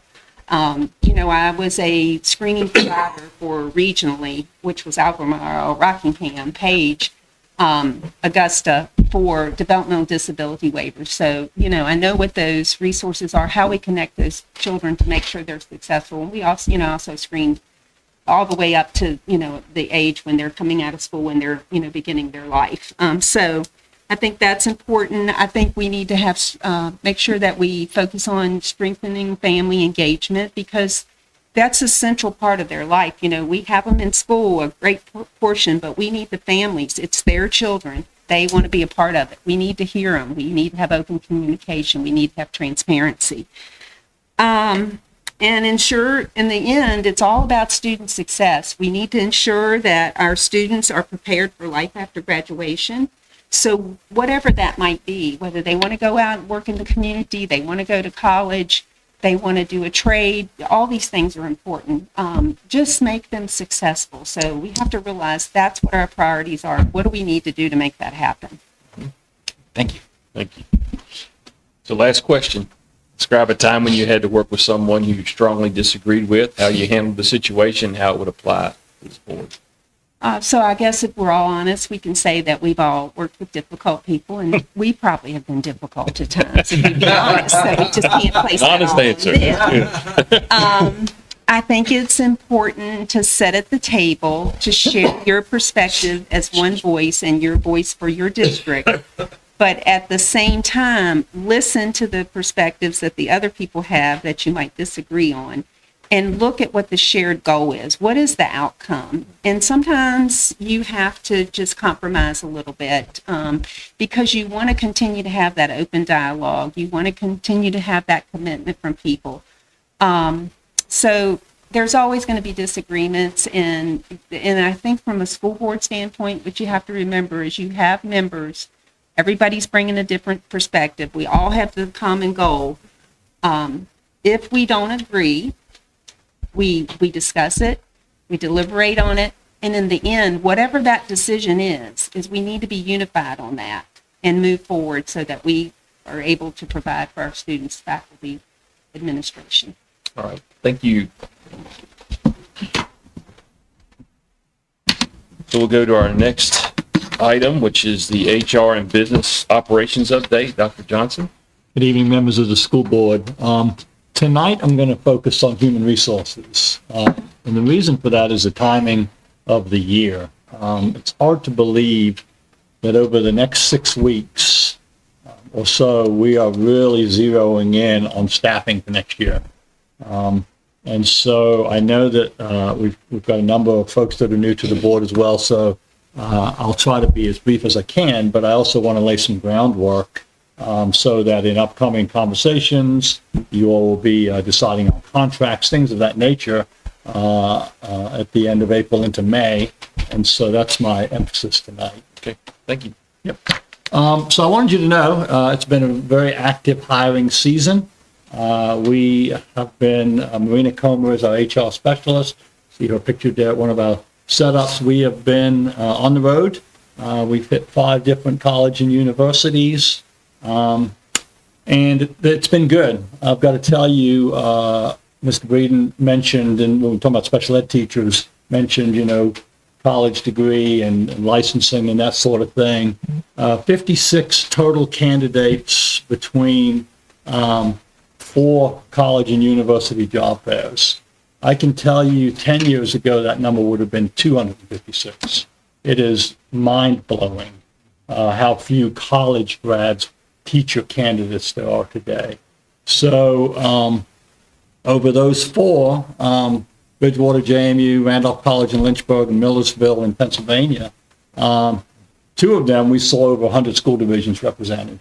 It's competitive, very, very competitive. But this presentation tonight is to encourage you that it's going well, and we have strategies to combat some of that. The bottom bullet, PCPS Career Switch is fair. That's a new idea that we're flushing out right now. We get a lot of calls from individuals that have done other professions and either have bachelor's degrees or are nearing a bachelor's degree, and they'll ask, what does it take to become a teacher? And that's one good piece of news when I talk about the decline in bachelor level candidates. When I started in HR over 12 years ago, there was no pathway. If you hadn't gone to college and majored in education and student taught, then there was no pathway short of going back to college and doing that. Today, there are other programs. A program called I Teach is one of our really successful programs right now, where if you have a bachelor's degree, we can probably get you licensed in about 16 to 18 months, and you can work while you're doing it. So just wanted you to know it's been an active fall, and we've been out and about. I talked about our solutions, TPOTA contract. You'll hear that term when we start doing contract requests for next year. Those are the individuals that I was just describing. Those are the individuals who are pursuing licensure currently and have made enough headway that we can put them on full contract. It's not full teacher salary. I want to be clear on that. We supplement their work. One of the things that I was thinking about when Ms. Foltz was talking, a lot of those first-year teachers, not only are they learning and the example Ms. Fulci is with special education, they're studying and going back to school as well. It's a real challenge. They've got to learn the ropes, and they've got to put some time, book work, practicums, work with our staff. So, but that is a good strategy for us. In essence, they're full-time, long-term subs. We contract them for a year. We say you need to make progress. We monitor that progress. As long as they're progressing, then we're moving them towards that classroom space. And then when they get the credential, then we're able to up them to regular teacher salary, which is about $10,000, $11,000 more than that. So there's incentive to work as well. Brand new this year, we're able to now get VDOE local licenses. The Department of Ed has now authorized a locality to sign off. The superintendent can sign off, and we can issue a local license for 1 year. That helps us in our state reporting. So the IPAL is the state report in which they draw right out of our student information system to say, okay, who's teaching what class, and the teacher license is buried in that program, and they're able to see exactly what percentage of your staff are licensed to teach your classes that you're offering. And so that's pretty important. And these are still the TPOTA, they're still working towards licensure. But that is an avenue now in which we can write our IPAL reporting, which has been not in Page County problematic, but in the state problematic. I can remember when I started, typically in Page County, we ran at about 96, 97% fully licensed. This last year, I think we were 84% in that range. And a lot of it has to do with these folks that are serving us, but they're not fully credentialed teachers yet. This will rectify a good part of that. The other piece to that is we are working with these folks. We switch them to contract pretty much the minute they submit a transcript of completion that says I'm eligible for full teaching license. So when our IPAL reporting comes out in the fall, we're able to work on that throughout the year as well. And you've heard me talk about the JMU Laurel Ridge Grow Your Own program. We currently have 20 teacher assistants across our division who are enrolled at either JMU or Laurel Ridge, fully funded by JMU grant money, and they're going to come out with teaching options, elementary ed, special ed, early childhood ed, those programs. So we have a pipeline. The problem is it takes time, and you can't just snap your fingers and do that. So we have solutions. I Teach is the solution that maybe is the quickest. You have to have a bachelor's already. So you're basically a bachelor level career switcher. We can get those folks much more quickly, but that doesn't change their experience in practicum, student teaching. So we're having the instructional team are wonderful at, we've gotten creative in how do you support those folks, when they start out, because the state might say, okay, I teach, I'll give you a credential, but that does not mean that they are experienced. And yet we're going to put them in a classroom with students. And this is a difficult dilemma that the state of Virginia is in with available teachers. But Dr. Johnson, Yes, sir. one question there on the JMU Laurel Ridge Yes. partnership. That grant, how long is that grant? That's a great question. That grant has been going now for 3 years. They just got it, they're renewing it yearly. Now, when they enroll somebody, they guarantee them 2 years. But there's not been an end to that at this point. So and the nice thing is we're in touch with them. On occasion, another division won't use a slot. And so we've actually had the opportunity where we got to take someone else's slot. And I'm in touch with them frequently because this is a solution for us for sure. Yeah.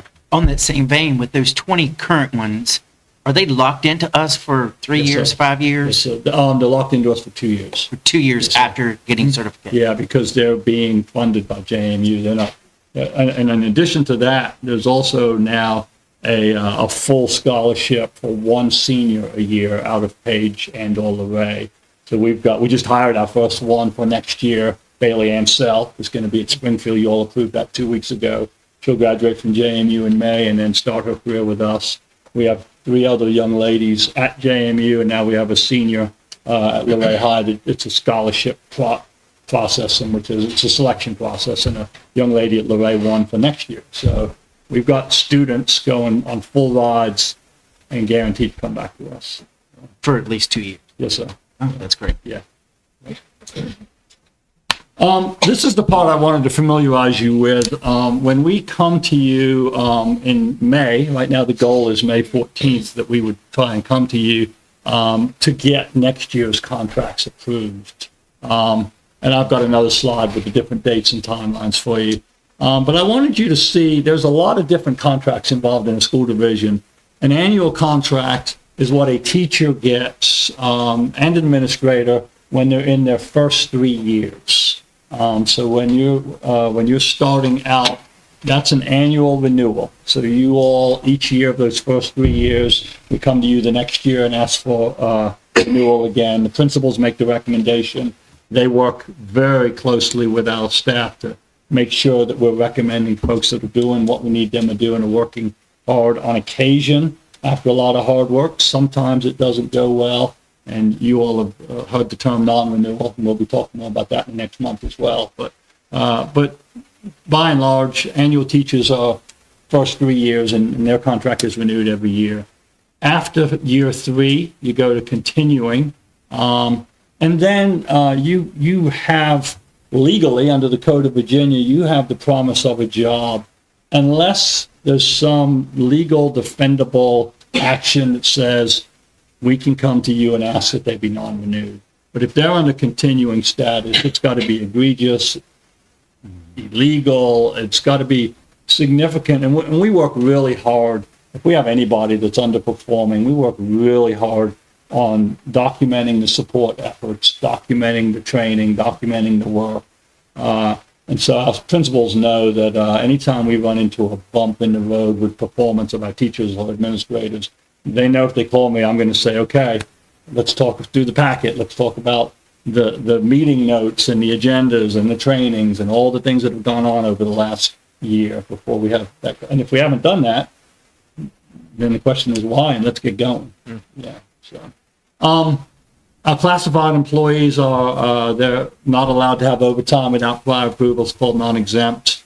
And examples of classified employees are our secretaries, custodians, maintenance, teacher assistants, and so those again you renew yearly through the process of contracting. Of course, our bus drivers, we have 2 types of drivers, CDL and non-CDL. So not everybody that's hired as a driver can drive a school bus, but we hire drivers for cars and for vans and for those trips as well. And of course, then we have our nutritional service employees. In nutritional services, we have some folks that do an 8-hour shift. A typical school has about 5 employees for the cafeteria. Manager will do 8 hours, but then we backwards from there. Some may do 6 or 5 or even only 3. We may have 3-hour employees that only do the lunch, which is, of course, the big meal of the day. And our coaches are by season. You approve them by season, so we don't bring you a list of coaches for next year. We'll bring you a list of coaches for next fall. And then in the fall, we'll bring you a list of coaches for the winter, and same with the spring. And then finally, contracted services. Those are agreements, typically hourly rates, typically very specialized. They don't get benefits. They don't get health insurance. They don't fit in any of these other categories. I'll give you some examples. Right now, we have a retiree that's working 3 days a week at a school where we couldn't find a licensed school counselor. High need, and we found this veteran retired counselor who said, I'll come help you out. So it's a 3-day-a-week agreement for daily or hourly rate. That's a good example of a contract for services. Some of our folks that help us in the summer just during mowing season, we pay them by the hour, by the day, that kind of thing. So.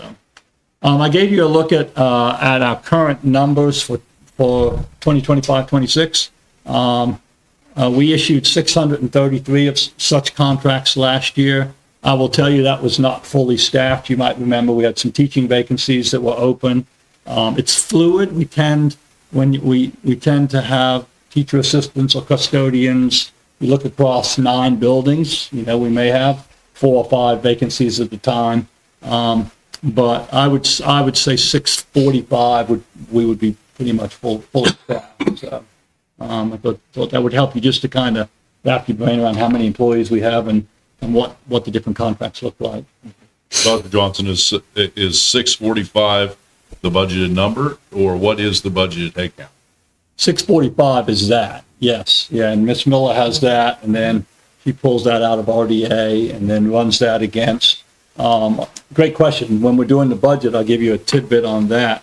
If we don't have a teacher in place, for instance, this year, we had some ag vacancies at Page, we never got filled, science vacancies at the high school. We block that in RDA at a step 5 bachelor level position. So there's always a number tied to it as well. Yeah. And then my second question is where do substitute teachers fit in that? Do they fit under They're not under, classified? they're not under contract at all, no. We have, it's not quite 100, probably 90 subs, and they get a daily rate, but we don't issue them a contract. And because we're not required to use them, obviously we want to use all of our subs, but on occasion, if a sub is non-performing, we're not trained, inexperienced, then we reserve the right to not be locked in and continuing to have to use them. Yeah. So that would be about 90 above that number on the screen. Yeah, I have a question. What I'm used to is underneath classified, bus drivers and nutritional services were underneath that as well. That's correct. They're classified. Okay. Yeah. All right. Yeah. You just pulled them out for I just number's did sake. for the conversation for the folks that aren't. Because I'm just used to them being classified as well. So. No, you're right. They are. Okay. Yeah. Okay. This is where I wanted to talk a little bit about the process. It was talked about tonight. Did we know about the Shenandoah number? Every year, the instructional team produces us a graphic of student-teacher ratios, student counts by grade level at every school. So we have charts that say the PE department at such and such a high school this current year at this time had this many students. The fourth grade at Shenandoah Elementary, when we took the snapshot, and it's right tied to budget season, we know exactly how many numbers we have. The challenge is that snapshot has to be taken, and decisions on how many teachers we're requesting have to happen now. That's exactly where we're at right now. So then what happens? The families move in, the families move out. It is a bit fluid. I remember last year, I believe it was July, could have even been August, when we actually had a teacher that over numbers moved from Stanley to Springfield. And that's why you might recall Springfield shrunk a teacher at a grade level. Stanley shrunk a teacher at a grade level. The numbers would sustain it. The reason that was done so late was we didn't have a licensed content teacher at the other elementary school, and the numbers there, we had one teacher for two classrooms. It is a juggling act, but there is definitely a time stamp when we know exactly what the numbers are across the division from pre-K to 12 and every content. But I was glad when these questions were coming, I knew what we were going to be talking about tonight, so it's a good opportunity to tell you that. So we absolutely are looking at our teacher ratios. Program locations, that's a good example. It's at Page Middle right now. A year ago, it was not. A year ago, it was at the Technical Center. So where is a teacher going to be? What if that teacher, has another content and says, I'd rather do this content and stay at this school? So those are all matters that we're taking into consideration as we work through this. Again, there's funding restrictions. Title I is a big one. You might remember Mr. Hopkins presented to you. The Title I funds are assigned to a school. And so when you look at salaries, I might have $200,000 assigned to a given school. I need to make sure those salaries stay within that cap because that's federal money and we are required to do so. I can remember many years ago, we had a Title I teacher that was a veteran, like a 35-year master's level teacher. Wonderful, but it was Title I, and as climbed the scale, we couldn't hire aides there because we were going to exceed the federal Title I cap. So the nuances of this are quite interesting. And then, as I mentioned, the assignments are driven by student need. The goal right now for the contract process is that we would bring to you on May 14th a request for all of the contracts that have been listed, and we don't bring to you 600 names. We bring to you a list of the contract types. What we do bring to you, though, specifically for personnel in closed session, are the names of the folks that wouldn't be coming back. And again, that is a process that's been going on. The educational process has been going on for a year, and then the notification, if they're going to be a non-renewal, that's going on right now, and meetings and notifications and letters and so on. So it's a very scripted process. The desire or hope, and this ties into the last number of years if the budget allows, is we would hope that you would approve that on May 14th. That would allow the HR team and the finance team to generate contracts and distribute them on May 26th. We use our Talent Ed account, which is all electronic. We do a great big data dump out of RDA into CSV files, and then we do a big upload from the CSV files into Talent Ed, and they generate electronically the contracts. We give staff a week. May the 1st is the deadline, and go back to the screen that we talked about, the job fair.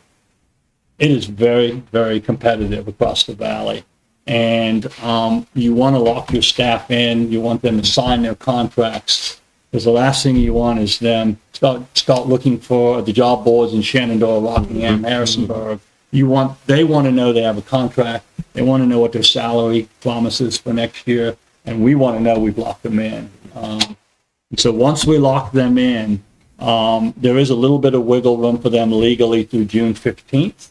But after June 15th, the only way you can get out of your contract is I would bring that request to you, and you would have to approve it as a board. The last thing I thought I would mention, and this is just a knowledge piece, really. Above and beyond the contract, sometimes employees will get a stipend or a supplement. You'll hear those phrases thrown around. A stipend is a small piece added to a contract. It doesn't count to their retirement, and it can be added or taken away with school board action. So examples of that, many teacher assistants get a hygiene supplement. If there's a special needs child who needs changing, feeding tubes, those kinds of things, we give a small stipend. We don't expect someone to do that. That's a bit outside of the lines of a typical educational position. We have folks that work in the special education department with student study, 504. These are extra meetings, extra functions, and so we'll do a stipend, and there's set values to set types for that. As opposed to a supplement. A supplement actually, once it's on the contract, it can be removed at your discretion. The challenge is the Virginia retirement system expects it not going to move. And an example, 15 hours, someone's working towards a master's degree. When they get to 15 hours, they get a $634 supplement. Well, that wouldn't be removed because they're never going to drop back below 15 hours. That's work they've done in their licensure towards the next threshold. Or if they're a master's level working towards a doctorate, they would get 15 hours, or we have a stipend for a doctorate. And so you hear stipend and supplement, and those get mixed up sometimes, but there's some nuances there, and some you issue every year and they change often. Someone with a hygiene supplement this year may not be assigned it next year, or may ask to not be consider somebody else next year. So those are, but they're all part of the contract process right now, knowing who's going to be doing what for next year, so that when we bring you those contracts, all of that is written into the contract. So this is my final slide. There was some talk about our retention tonight, and I'm really glad. This is something that we've hung our hat on in Page County. We typically are at 90% or better. And so typically, we have about 325 probably licensed professionals, including specialists, including principals, of course, teachers. But our average on board for teachers is about 30 a year. One of the challenges to that number is once upon a time, as I said, they were all licensed people typically coming right out of college. Today, of that 30, probably half of them are going to be those TPOTAs. We've agreed that they can be trained. We've agreed that they've got the minimum credentials for that, but they're not coming out of student teaching. They're not coming out of practicum experiences at JMU or EMU. They're coming out of HR in another corporation, and they wanted a different lifestyle. They're young parents, and they like the thought of being able to be finished at 4 o'clock and be with their kids in the summer. So, we value that. We value those people, and we're more than willing and excited to train them. It would be better if we were getting fully trained, fully experienced student teachers that have been through the process, just because they're more equipped. But we certainly are getting good teachers through the other process, and people who are naturals at it, and they didn't even know at one point in their life they would be a natural at it. That's what we're estimating. We were probably on board about 30. That's typically roughly where we're at. That retention rate of 90 or better in the valley, that usually is one of the better retention rates. Our neighbors sometimes can be as low as 85%. The numbers are different, obviously, because the sizes are different, but from a percentage point of view. And I already mentioned the 56 licensed teachers at the job fairs. Climate, culture, and creativity. I can't say enough about it. You all get a sense of that now that we're doing the student recognitions and the principals. We feel it in this room on school board nights, and we're seeing it with our retention, and our teachers are our best salespeople for getting others to want to be here in Page County for sure. So I just wanted to kind of give you a heads up on what's coming with contracts and hiring. We had 2 different sets of interviews going on today. We've got interviews tomorrow. It's pretty much every day this time of year across buildings and central office. All right, very good. Thank you. Thank you. I have a question. Yes, sir. Going back to the job fairs, how many teaching positions have been filled from the job fairs? So far this year? Yeah. Oh, we've hardly hired any. I can't give you a definite answer on that because I think we've only had maybe 4 or 5 teachers approved total, and whether they came. I will tell you that we've had a couple hired. There was a girl at one of the elementaries that you all approved 2 weeks ago, and I didn't recognize the name. And I keep a spreadsheet of, every candidate we meet, I have their name, I have their email by job fair. After I get home, I'm emailing them and thanking them and trying to generate. And I've seen a couple names I didn't know. So that means they applied, but they found, a lot of these folks don't go to the job fairs, but they're looking at our job board. Our job board is tied to the Department of Ed, and so it gets pushed out statewide, which is really helpful. All school divisions do. It's called School Spring. So I don't know that I could give you, I could look and give you an answer, but it's not many yet. Okay. Yeah. Any other questions? Thank you. Yes, sir. VSBA policy updates, Ms. Clark. Good evening, Board. VSBA policies look a little different for this informational session.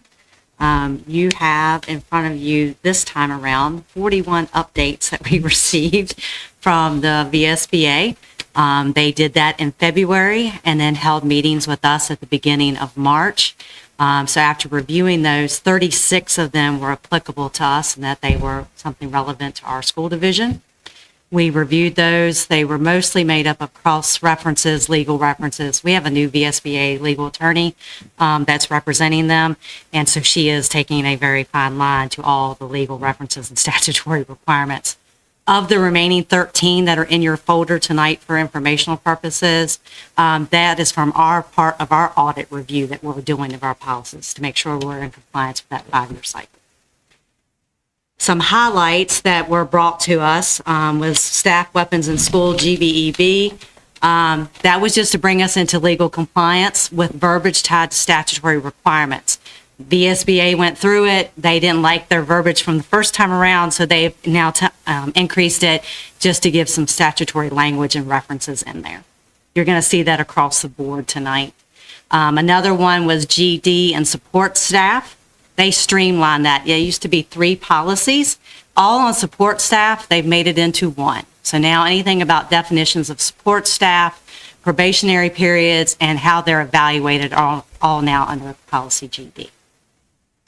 JFCD was brought also into legal compliance with verbiage from statutory code.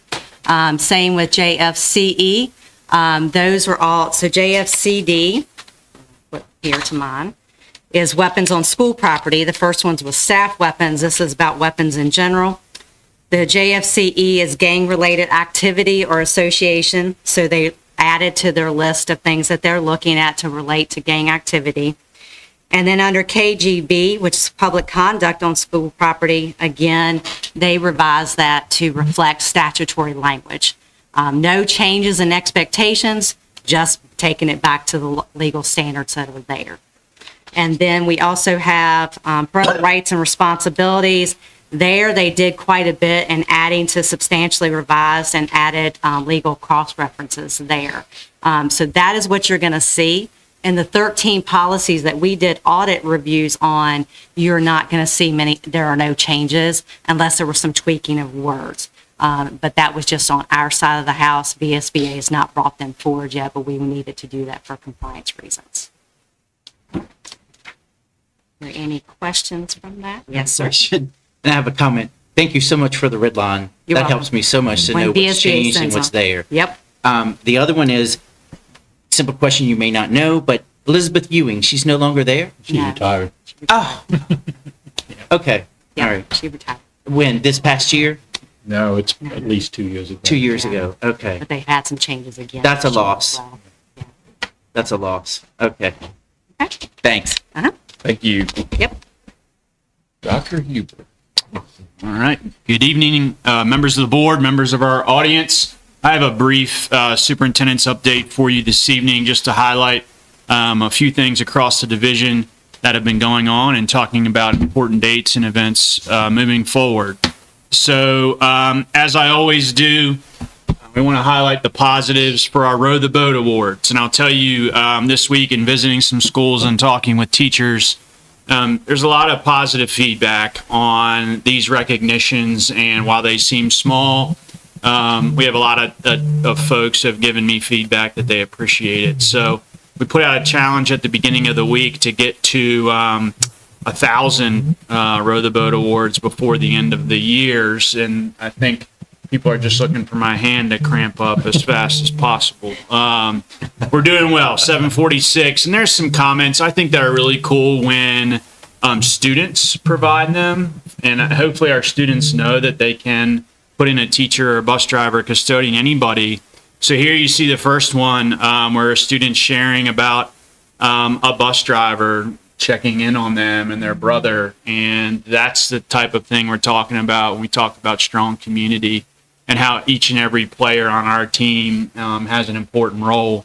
And then you'll see a discussion here again from a student this time about how class is fun and biology with this teacher, and does a wonderful job preparing all students for the SOL test. So thankful to have him as a teacher.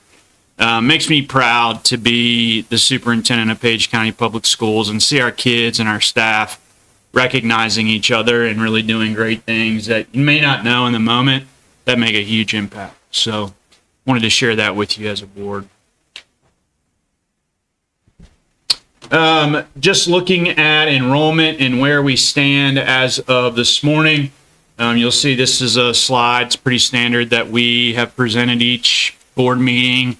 You'll see we're actually down a little bit from 2 weeks ago. I believe we were at 2801. We're down to 2796 based upon today. So short of our budgeted enrollment of 2830 by 34 students. Budget update. I just want to applaud the collaboration and continued efforts by the school board, the board of supervisors, the collaboration with everyone, Ms. Miller, her staff, central office teachers, principals, and getting to the point that we're at now. And I wanted to just kind of let you know and the public know where we stand. So March 17th, we attended the Board of Supervisors meeting where it was proposed initially that the school division would receive an additional $1.1 million for Fund 1. As you're aware, that was short of the proposal that was approved here by the school board, which you can see we took to the Board of Supervisors on March the 19th. Fund 1, our request was for 2.9 million, and Fund 2 was 2.5 million. Just to remind everybody the differences, Fund 2 is our CIP fund, and what we're looking for in terms of our CIP expenses. We also presented on that same evening 2 resolution requests to remove categorical funding and utilize our carryover funds to help bolster our CIP. Those were presented and are in the hands of our Board of Supervisors. And they have both of them. Those are the resolutions that you all approved at the last meeting. Just want to, again, can't say enough about the hard work that's gotten us to this point. There's a long road to go from here to adoption in May, but I do want to applaud the work of everyone involved. And then our goal is May 14th, we would present to the board and to the public our final budget for adoption. And we do want to make it very clear that would be a balanced budget for adoption based upon the revenue sources that we know we can. And that's been an important focus for us as a team all the way through. Just a quick update for you on our facility study. Progress continues. As you're aware, the board voted, you all voted at your last meeting to approve 3 options for our architectural firm to further explore, which is occurring. Out of those original 17 models, we picked those 3. We have programming workshops coming up. That's the exciting part when RRMM is coming into town for those 2 days to start meeting with staff about programming. And that's when you're going to start to see things kind of come to life a little bit in those models and in those kind of steps moving forward of what it's going to take, what does that look like, the grade level distributions, all of those sorts of things start to become a little bit more clear, which I know everybody wants. And I think it's important to keep the momentum going, keep the conversations going, and I know everyone in our office is happy to fill in and answer those questions as they come up. So we're excited about that. Once that happens on the 23rd and 24th, just so you're aware, we're looking at about a 90-day time frame to have kind of solidified plans to present to you all as a board to review and get further detail. So wanted to give you that time frame that you can expect. And again, we'll keep providing you updates as items progress. And as we hit milestones that we feel like, people want to know about, we'll definitely communicate that. Upcoming dates. There's a lot happening in the spring, and that's exciting. So as you're well aware, spring break is right around the corner. We hope everyone enjoys. We have staff listening in and students as well. I hope that you get some rest and enjoyment with family and friends. You deserve it. Students, you deserve the rest as well. Come back ready to go for that final push, which is right around the corner.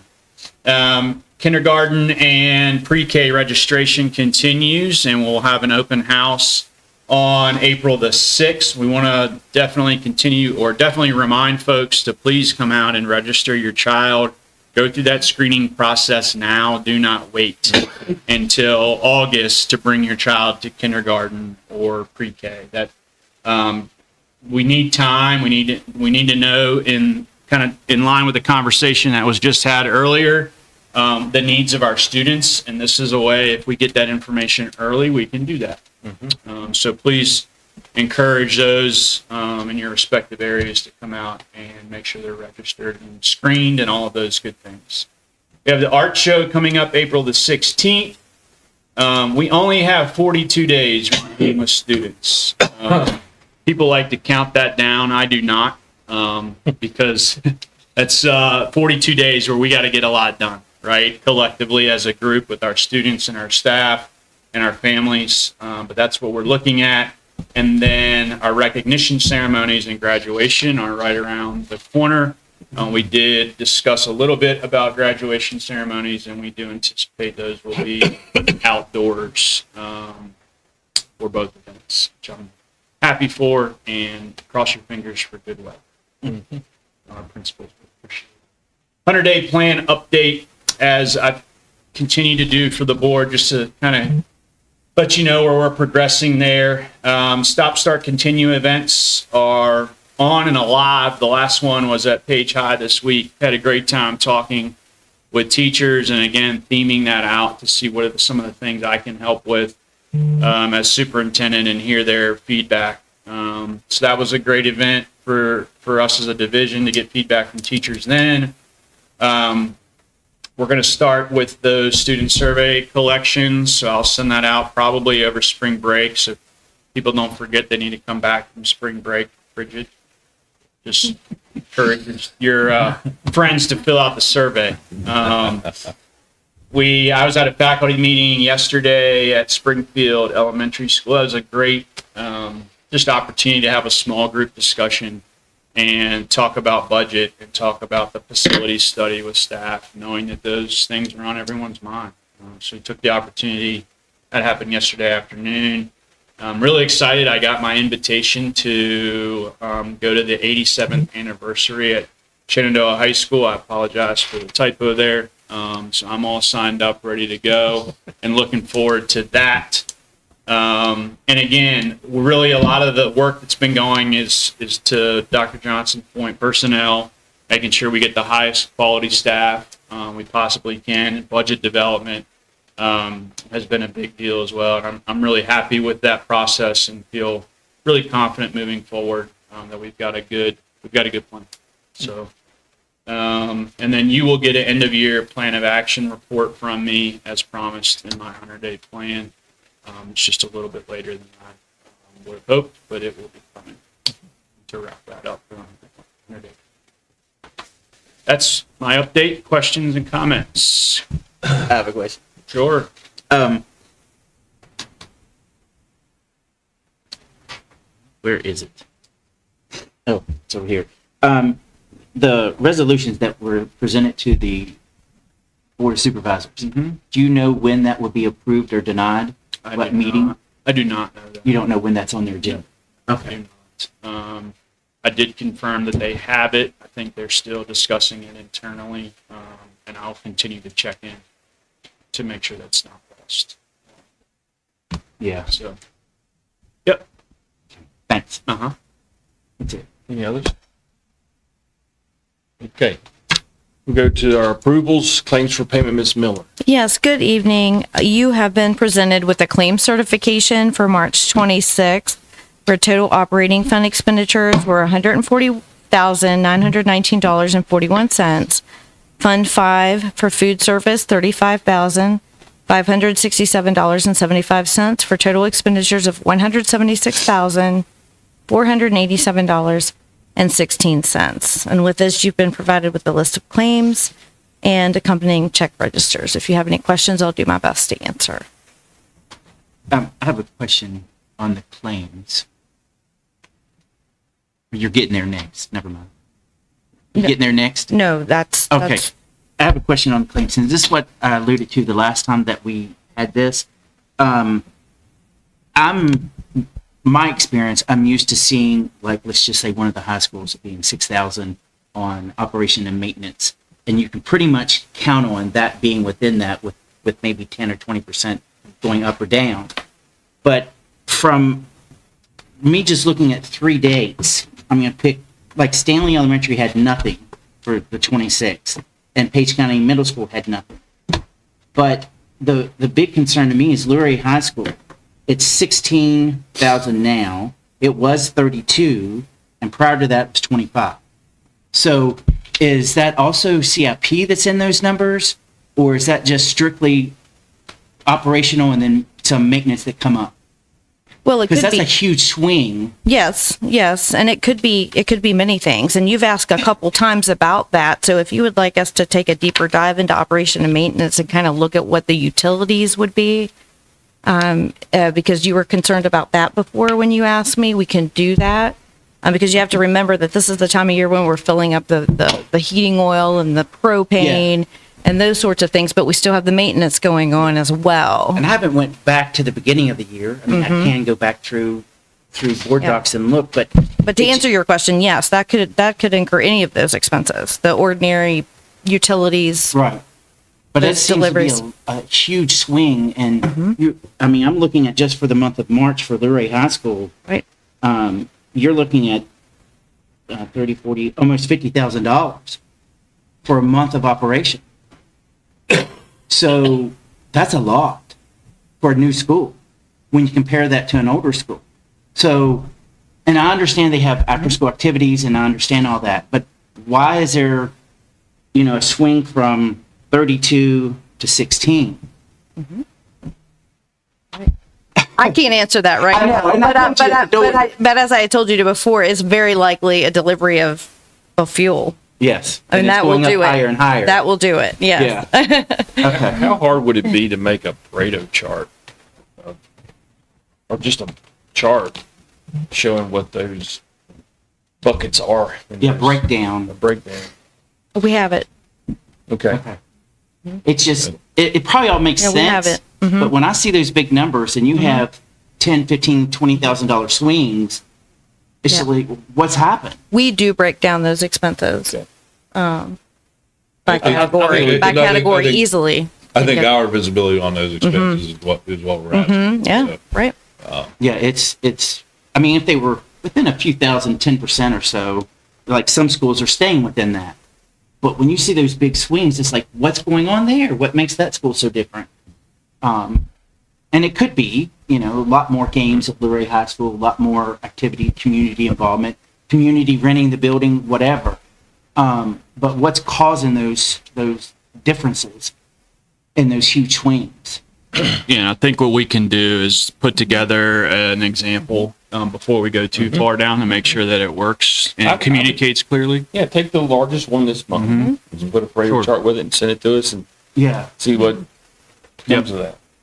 And we might get, it's like, you might get an aha moment, or it's just like, okay, that's just standard. But it's just curious to me of why those big swings. Of course. Sure. All right. All right. Only question I had. Okay, so I need a motion to approve. Claims for I payment. make a motion to Approve the claims for payment. to approve the claims of payment. Okay. Second. All right, got a motion by Mr. Breeden, and a second by Ms. Bryant. No. Yes. Yes. Yes. Yes. All right, approved for ELA textbook adoption, Ms. Hamel. Good evening, Board. If you recall, at our last meeting, I presented about our ELA adoption process. So I'm back before you this evening seeking approval to move forward with McGraw-Hill Open Court in K-5 and McGraw-Hill Study Sync in 6-12. Happy to answer any questions if you have them. I have a question. When do you expect the POs to come before the board, and when do you expect the majority of the shipment to each schools? Yeah, so Dr. Huber and Ms. Miller and I are meeting tomorrow, but it's an FY27 purchase. Right. Yeah. So we're looking likely at a July 1. However, as part of the negotiation process, as I've talked with vendors, I emphasized the fact that I needed to have teacher materials in hand before teachers left for summer, and that was presented as a non-issue from McGraw-Hill. So shipment, McGraw-Hill claims 10 to 14 days after receipt of the PO. So if we order on July 1, for example, they claim 2 weeks out, barring any back orders, things like that. Okay. And I know elementary is heavily in consumables. How much is that consumable for the budget hits for each consecutive year after this year? It's all paid for in this one. We're paying for a 5-year contract. So 5 years, there's no addition? Yep. We just reorder. Now, if our numbers shift and the numbers of the initial order don't align, there could be some flux there, but in general, the 5-year contract is covered by the cost. Okay, so we won't get another big deal It's for not a consumables. recurring expense. No, Okay. sir. And what was the other question I had? When we lose a student, like we get a student in, they're using the consumables, and they leave in December, does that book, consumable materials go with them, or does it stay in-house? Because in January, February, when we get a new student, they can be given that booklet instead of a brand new one? We'll make decisions about that. This is the first time we're ordering a significant amount of consumables like this. The issue is that student's written in it, their name is in it.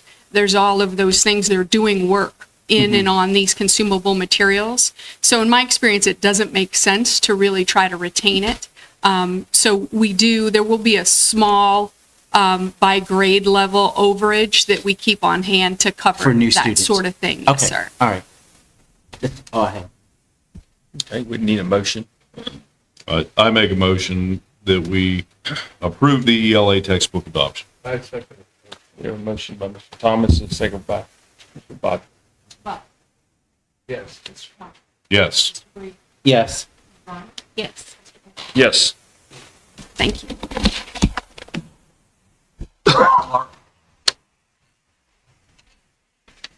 Good evening, Board. Come back in front of you this evening for policies that were presented as informational items at the March 12th meeting that I'm now seeking action on.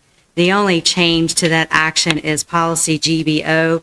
It was removed from your action policy folder because it came back again in the VSB updates, so we resubmitted it under that one for informational item this time around. Any questions? I do. Sorry. If you click, Linda, if you can click on her,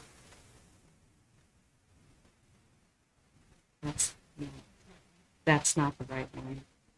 Or, okay, now click on the summary. mhm. Okay, so there's that one. And then on the other ones that have the folder with all of them in, with all the language in it, is that going to stay permanently there for the public to have access to in a year or 2 years? It is part of the board document. Okay, so it's not going to go away because it's in Google Docs, and it's not part of Board Docs. It's still going to be accessible for a lifetime of people being able, if they go to click on that link, they're going to be able to get those. I'm not going anywhere, so I hope not Okay. anyway. All right, But well, the no, only it's- reason I ask is because that's the only thing that's in the action item that gives us what we approved. There's nothing outside of that document that says this. So if we lose access to that, we have nothing to say which ones were approved on tonight. We also maintain it as a hard copy in our file. But I mean for the public to go back and see. Accessible by request to the public as Okay, well that we all have right. in our board. As long as we keep keeping that, so, because I'm just afraid of losing Google Docs, not having access that for the public. You know, if somebody wants to go back and say, when did they pass that policy? And they can go back and look on Board Docs in the public part and click on it and say, okay, it was passed this night. So I was just concerned, are we going to lose that? So, You can look at policies on board docs too and see when it was approved last. right, it's listed there, but I just wanted to get to know what was passed on a certain night. Yeah. If they want to look, the only way that they can do that is through that document. And if it's not accessible after tonight or after next No, year. it's accessible. And we have it as a means that you can ask for a request of it as well. Okay, all right, thank you. Need a motion. I'll make a motion that we pass the policies that as presented. Second. Okay, a motion by Mr. Reed.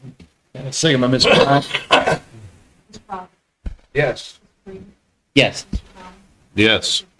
Yes, Yes. thank you. All right, Grove Hill lease by Mr. Bell. Good evening, board members. At your last meeting, I came before you with information on the proposed lease renewal for the portion of the Grove Hill building that is leased by Bible Holiness Christian Academy, and tonight I'm coming before you seeking approval. We got that information. Just need a motion now to approve it. Yeah, I have no question. Yeah. No, I moved it. I second. All right, so we have a motion by Mr. Bodwick and a second by Mr. Thomas. Yes. Yes. Yes. Yes. Thank you. Thank you. It's on me? Yep. Okay. So I move to authorize the school board attorney to file the necessary pleadings to schedule a special election for the vacant District 2 seat this November. I make a motion that we move to authorize the school board attorney to file the necessary pleadings to schedule a special election for the vacant District 2 seat this November. We have a motion by Ms. Bryan and second by Mr. Bodgett. Mr. Thomas. Yes. Mr. Bodger. Yes. Yes. Yes. Yes. Board member comments, start with our student. Alrighty, good evening. I know it's been a long night and we're all itching to get out of here, but there is something that I wanted to bring up just because I feel as if it's my responsibility as the representative for Luray High School. So I know there's been a lot of talk about personal computers in classes, and I know that there's like limits and stuff like that, but I wanted to bring this up because we have specific SAP classes now that are for students who are looking to go into college, students who need study hall, and just like stuff like that. And some students are not able to access the school material they need through our computers that we receive from the school. For example, I'm a Gov School student, and I'm not able to do, during my study hall, I'm not able to do any of my Gov School work because I can't log into my Shenandoah County email through that computer. And I know that there's people throughout the whole entire college process who have been using their personal computers to log into their Common App and view the information from the schools they're in communication with. So yeah, that's just something I wanted to bring up, just to kind of have going through your minds. Yeah. And that affects you every day. Yeah.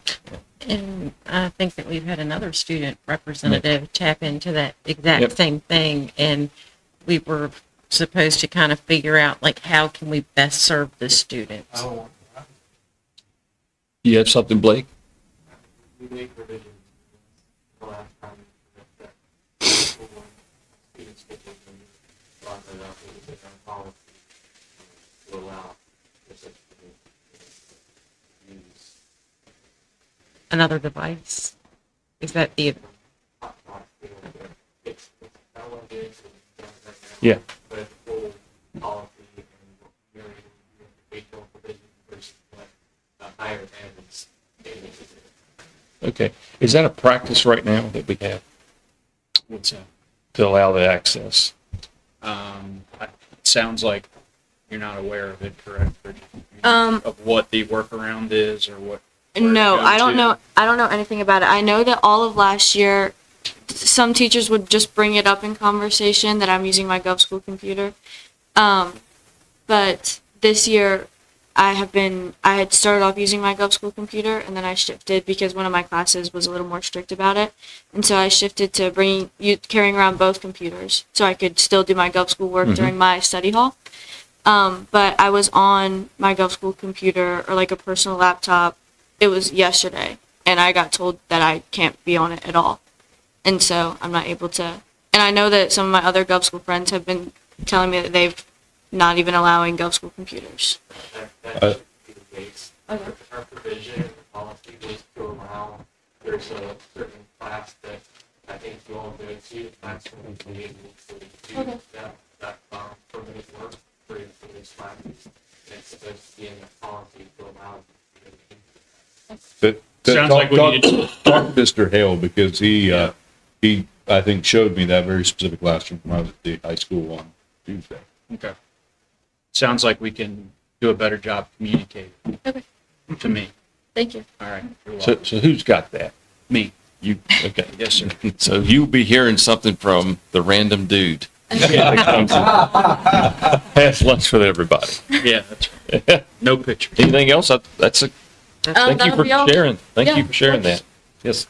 Mr. Thomas. Yeah, so I just want to talk about a couple opportunities here that I had present itself here over the last week. I was able to attend the LMS, I guess semi-formal that they did, and it was awesome. They had at least 200 students show up for the dance, which I was just blown away by it. So just the participation of the students, the participation in the teachers who were happy to be there as chaperones was just awesome. And then just the opportunity to again get into the schools I haven't been in, such as Stanley and the high school. Those were great opportunities as well. And then of course the opportunity to read to the students at Shenandoah Elementary yesterday was just great. So again, I can't say enough about what's going on in our schools. It's awesome. Thank you. Ms. Breeden? I'd just like to thank the candidates who came and applied to be part of this board. Appreciate it. It's great to see there's 4 and people willing to step up and serve, because it's not glamorous, but it is well worth it. Well worth it. Thank you for coming. I wanted to add to that a little bit too. The fact y'all did that, the homework that was necessary, you knew what people were interested in, what may contribute to the job. That's incredible. You did a great job. You all did a great job. You ought to be proud of the job you did. And every one of you candidates could certainly fill a position on the board. And the other people that endured through this marathon meeting, you did a great job too. And God bless you for your interest and your help, because everybody helping together is what makes this the best school system in Virginia. This has been my shortest meeting, so I don't know what you're talking about. And sorry, I'm always the one with questions, but Yeah, it was a great meeting tonight. Bridget, thank you for keeping us in the loop, right? Those are important things that hopefully can just be resolved very quickly and make things just better for you guys throughout the day. So thank you for speaking on behalf of your school. We appreciate, that's why we have you guys here. So that's wonderful. The candidates that came tonight, thank you. I mean, we're in an unprecedented situation as far as, filling, board seats right now. But it has really brought me so much joy that every time we have opened this up, the amount of people that have come forward, because I found it very sad when I ran and there was nobody. There was nobody. And this is a community service, and it will grow you in ways that it's going to make you better all the way around. A better parent. It's going to make you a better community member. And I'm grateful for the opportunity, and I'm grateful that all of you came, and you all did a fantastic job, and we appreciate you being here tonight. Thank you to the entire team that has put everything on. You've done a great job and been very thorough. We appreciate it. To the ladies from Shenandoah Elementary, thank you so much. Your presentation was lovely, and it was full of joy, and I love the idea that you have united your entire building with all of the staff coming together for the same goal. I think that is beautiful. And the traveling band, I'm sure that these people sleep really good at night, but I love that they just keep pouring into each other and that you guys are pouring into them. That is how you create community. Thank you very much. So again, thanks to the candidates, and it's pretty interesting. It's grown as we got more, and I hope we don't have any more positions come open. But as it continues, we get more and more candidates. Thanks for all the presentations tonight. And I know we're in the hiring season, and there's a lot of things to learn. And the Shenandoah Elementary, I love the school. I hope we continue doing it, coming up and presenting things, because you learn something every time they do that. That's important for us to do. And Bridget, it's a way to stand up for yourself, advocate for yourself. And I know you advocate for other people too, and that's important. But thank all the board members. And I do think generally we go back into closed session, but I think we'll just talk about the candidacies another day, because I think everybody's about done tonight, it seems to me. So I'll entertain a motion to adjourn. Make a motion to adjourn. Second. All right, we got a motion by Ms. Bryan and a second by Mr. Thomas. Yes. Mr. Thomas. Yes. yeah. Yes. Yes.